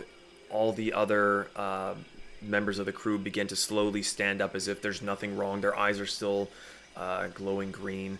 The ship drops back down from the bottom side of the clouds. The sunset that you had been experiencing is gone. The bright blue sky is back. It's still the middle of the day. And as the ship comes a few hundred feet down from the cloud cover, the energies of the crystals powering it catch the ship again. It's not a sudden jerking motion, but I do need everyone to make a dexterity saving throw. Oh, joy. Piece of cake. Jesus, holy hell. Forgot I had a +8. Well, thank God I rolled a 4. Surprised myself with a 15. Okay. 16. 16, 13. 13. Pez, 27. 27. Damn. Kasumi. I said piece of cake and then I got a 12. So Kasumi was the closest to falling on her ass, but all of you succeed. You're able to, as the ship is plummeting, you're able to grab onto something. You never leave the ground. You're not free fall. You are kind of free falling, but you're able to keep your feet. You're able to grab onto something, rope, the wagon, each other. Pez is just bear hugging Brick's leg, or however he wants to hang on. Claws dug into deck. You ever seen when people go whitewater rafting? There's sometimes a person hanging on to the front of the boat with their feet dangling off the front. That's Brick. Just The magical energies of the ship catch it and comes to a relatively gentle fall. There's still a bit of a lurching as everything kind of rebounds and gets settled. You all keep your feet, and the crew all seem to be shaking their heads and getting rid of whatever funk they were in, and they all seem to be looking around and realizing where they are, and kind of and even the captain seems confused and is kind of scratching his head, but clears his throat loudly and begins shouting orders to get everyone back on track. It's not difficult to figure out where you are. You're right beside the mountain, but he seems to be trying to save face, so he's acting like he totally meant to be there. I'll just lean down and subtly hand him like 10 gold. Sorry, the gods they need to talk with us apparently. He kind of looks at you and looks at the gold and goes, I wasn't going to ask, but money's money. It's like, this will pay the tab for months. The ship eventually returns to its normal heading and begins to descend. Is there anything anyone wants to do? Change I'm my going to pants. equip the shield, because although I go down a point in armor class, that is fucking awesome. She's trying to gather herself and still come to terms with the fact that she was face to face with, like, the actual Shenshei, not just a vision of her. Yeah, she's still a little shocked and also confused by visions and things that are happening.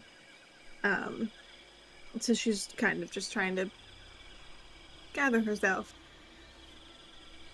Okay. Could I walk up to Kasumi and ask, do the extra tails make you feel more back heavy? What do you mean extra tails? I mean, they're usually pretty cubby, and she reaches back and she now sees that she has all 9 tails, and she squeals. Brick's head just whips around. Yeah, gods turned into a piggy. You know how when you have like a ratchet that you're twisting the wrong way, that's Brick's neck as he just owls his head that way. I didn't know. I have 9. I have 9 of them. You guys, I have 9. Didn't you have 9 to start? Yeah, but I had 4 minutes ago, and now I have 9. He can't count. Yeah. Go back to normal. I don't know. I feel like me retrieving the medallion. I was not expecting for her to give me all of them back at once. She takes him away kind of unjustly, to be fair. Well, I guess you could say motivation. I'm gonna go take a nap. And I'm gonna use my tails for all of it. She's like very visibly, like she sighs, like she exhales, and she's like, I'm overwhelmed. I need a nap. Where's my mocha frappuccino? So, what'd you say, Pez? I'm just whelmed. Not overwhelmed, not under, just whelmed. Whelmed. All right. If there is nothing else, then as the ship begins to descend and continue on its way, that is where we're going to end for tonight. So thank you all so much for joining us, for watching, for listening, however you have found us. We hope you enjoyed. Theoretically, very possibly, maybe, we'll be back for Storm King's Chaos next Friday. I'm going to do my best. And nothing is in the way at the moment. We will be back for the Tales of Archeron in 2 weeks to see what lies in store for the Tempests in the mythical land of Takatari. So, until next time, have a great weekend, have a great week. See you the next time we go live. Good night, everybody. Hi, everyone. Thanks for listening to the Fools and Flagons podcast. If you enjoyed this past adventure of the Tales of Archeron, you can catch us live on Fridays at twitch.tv/Fools and Flagons.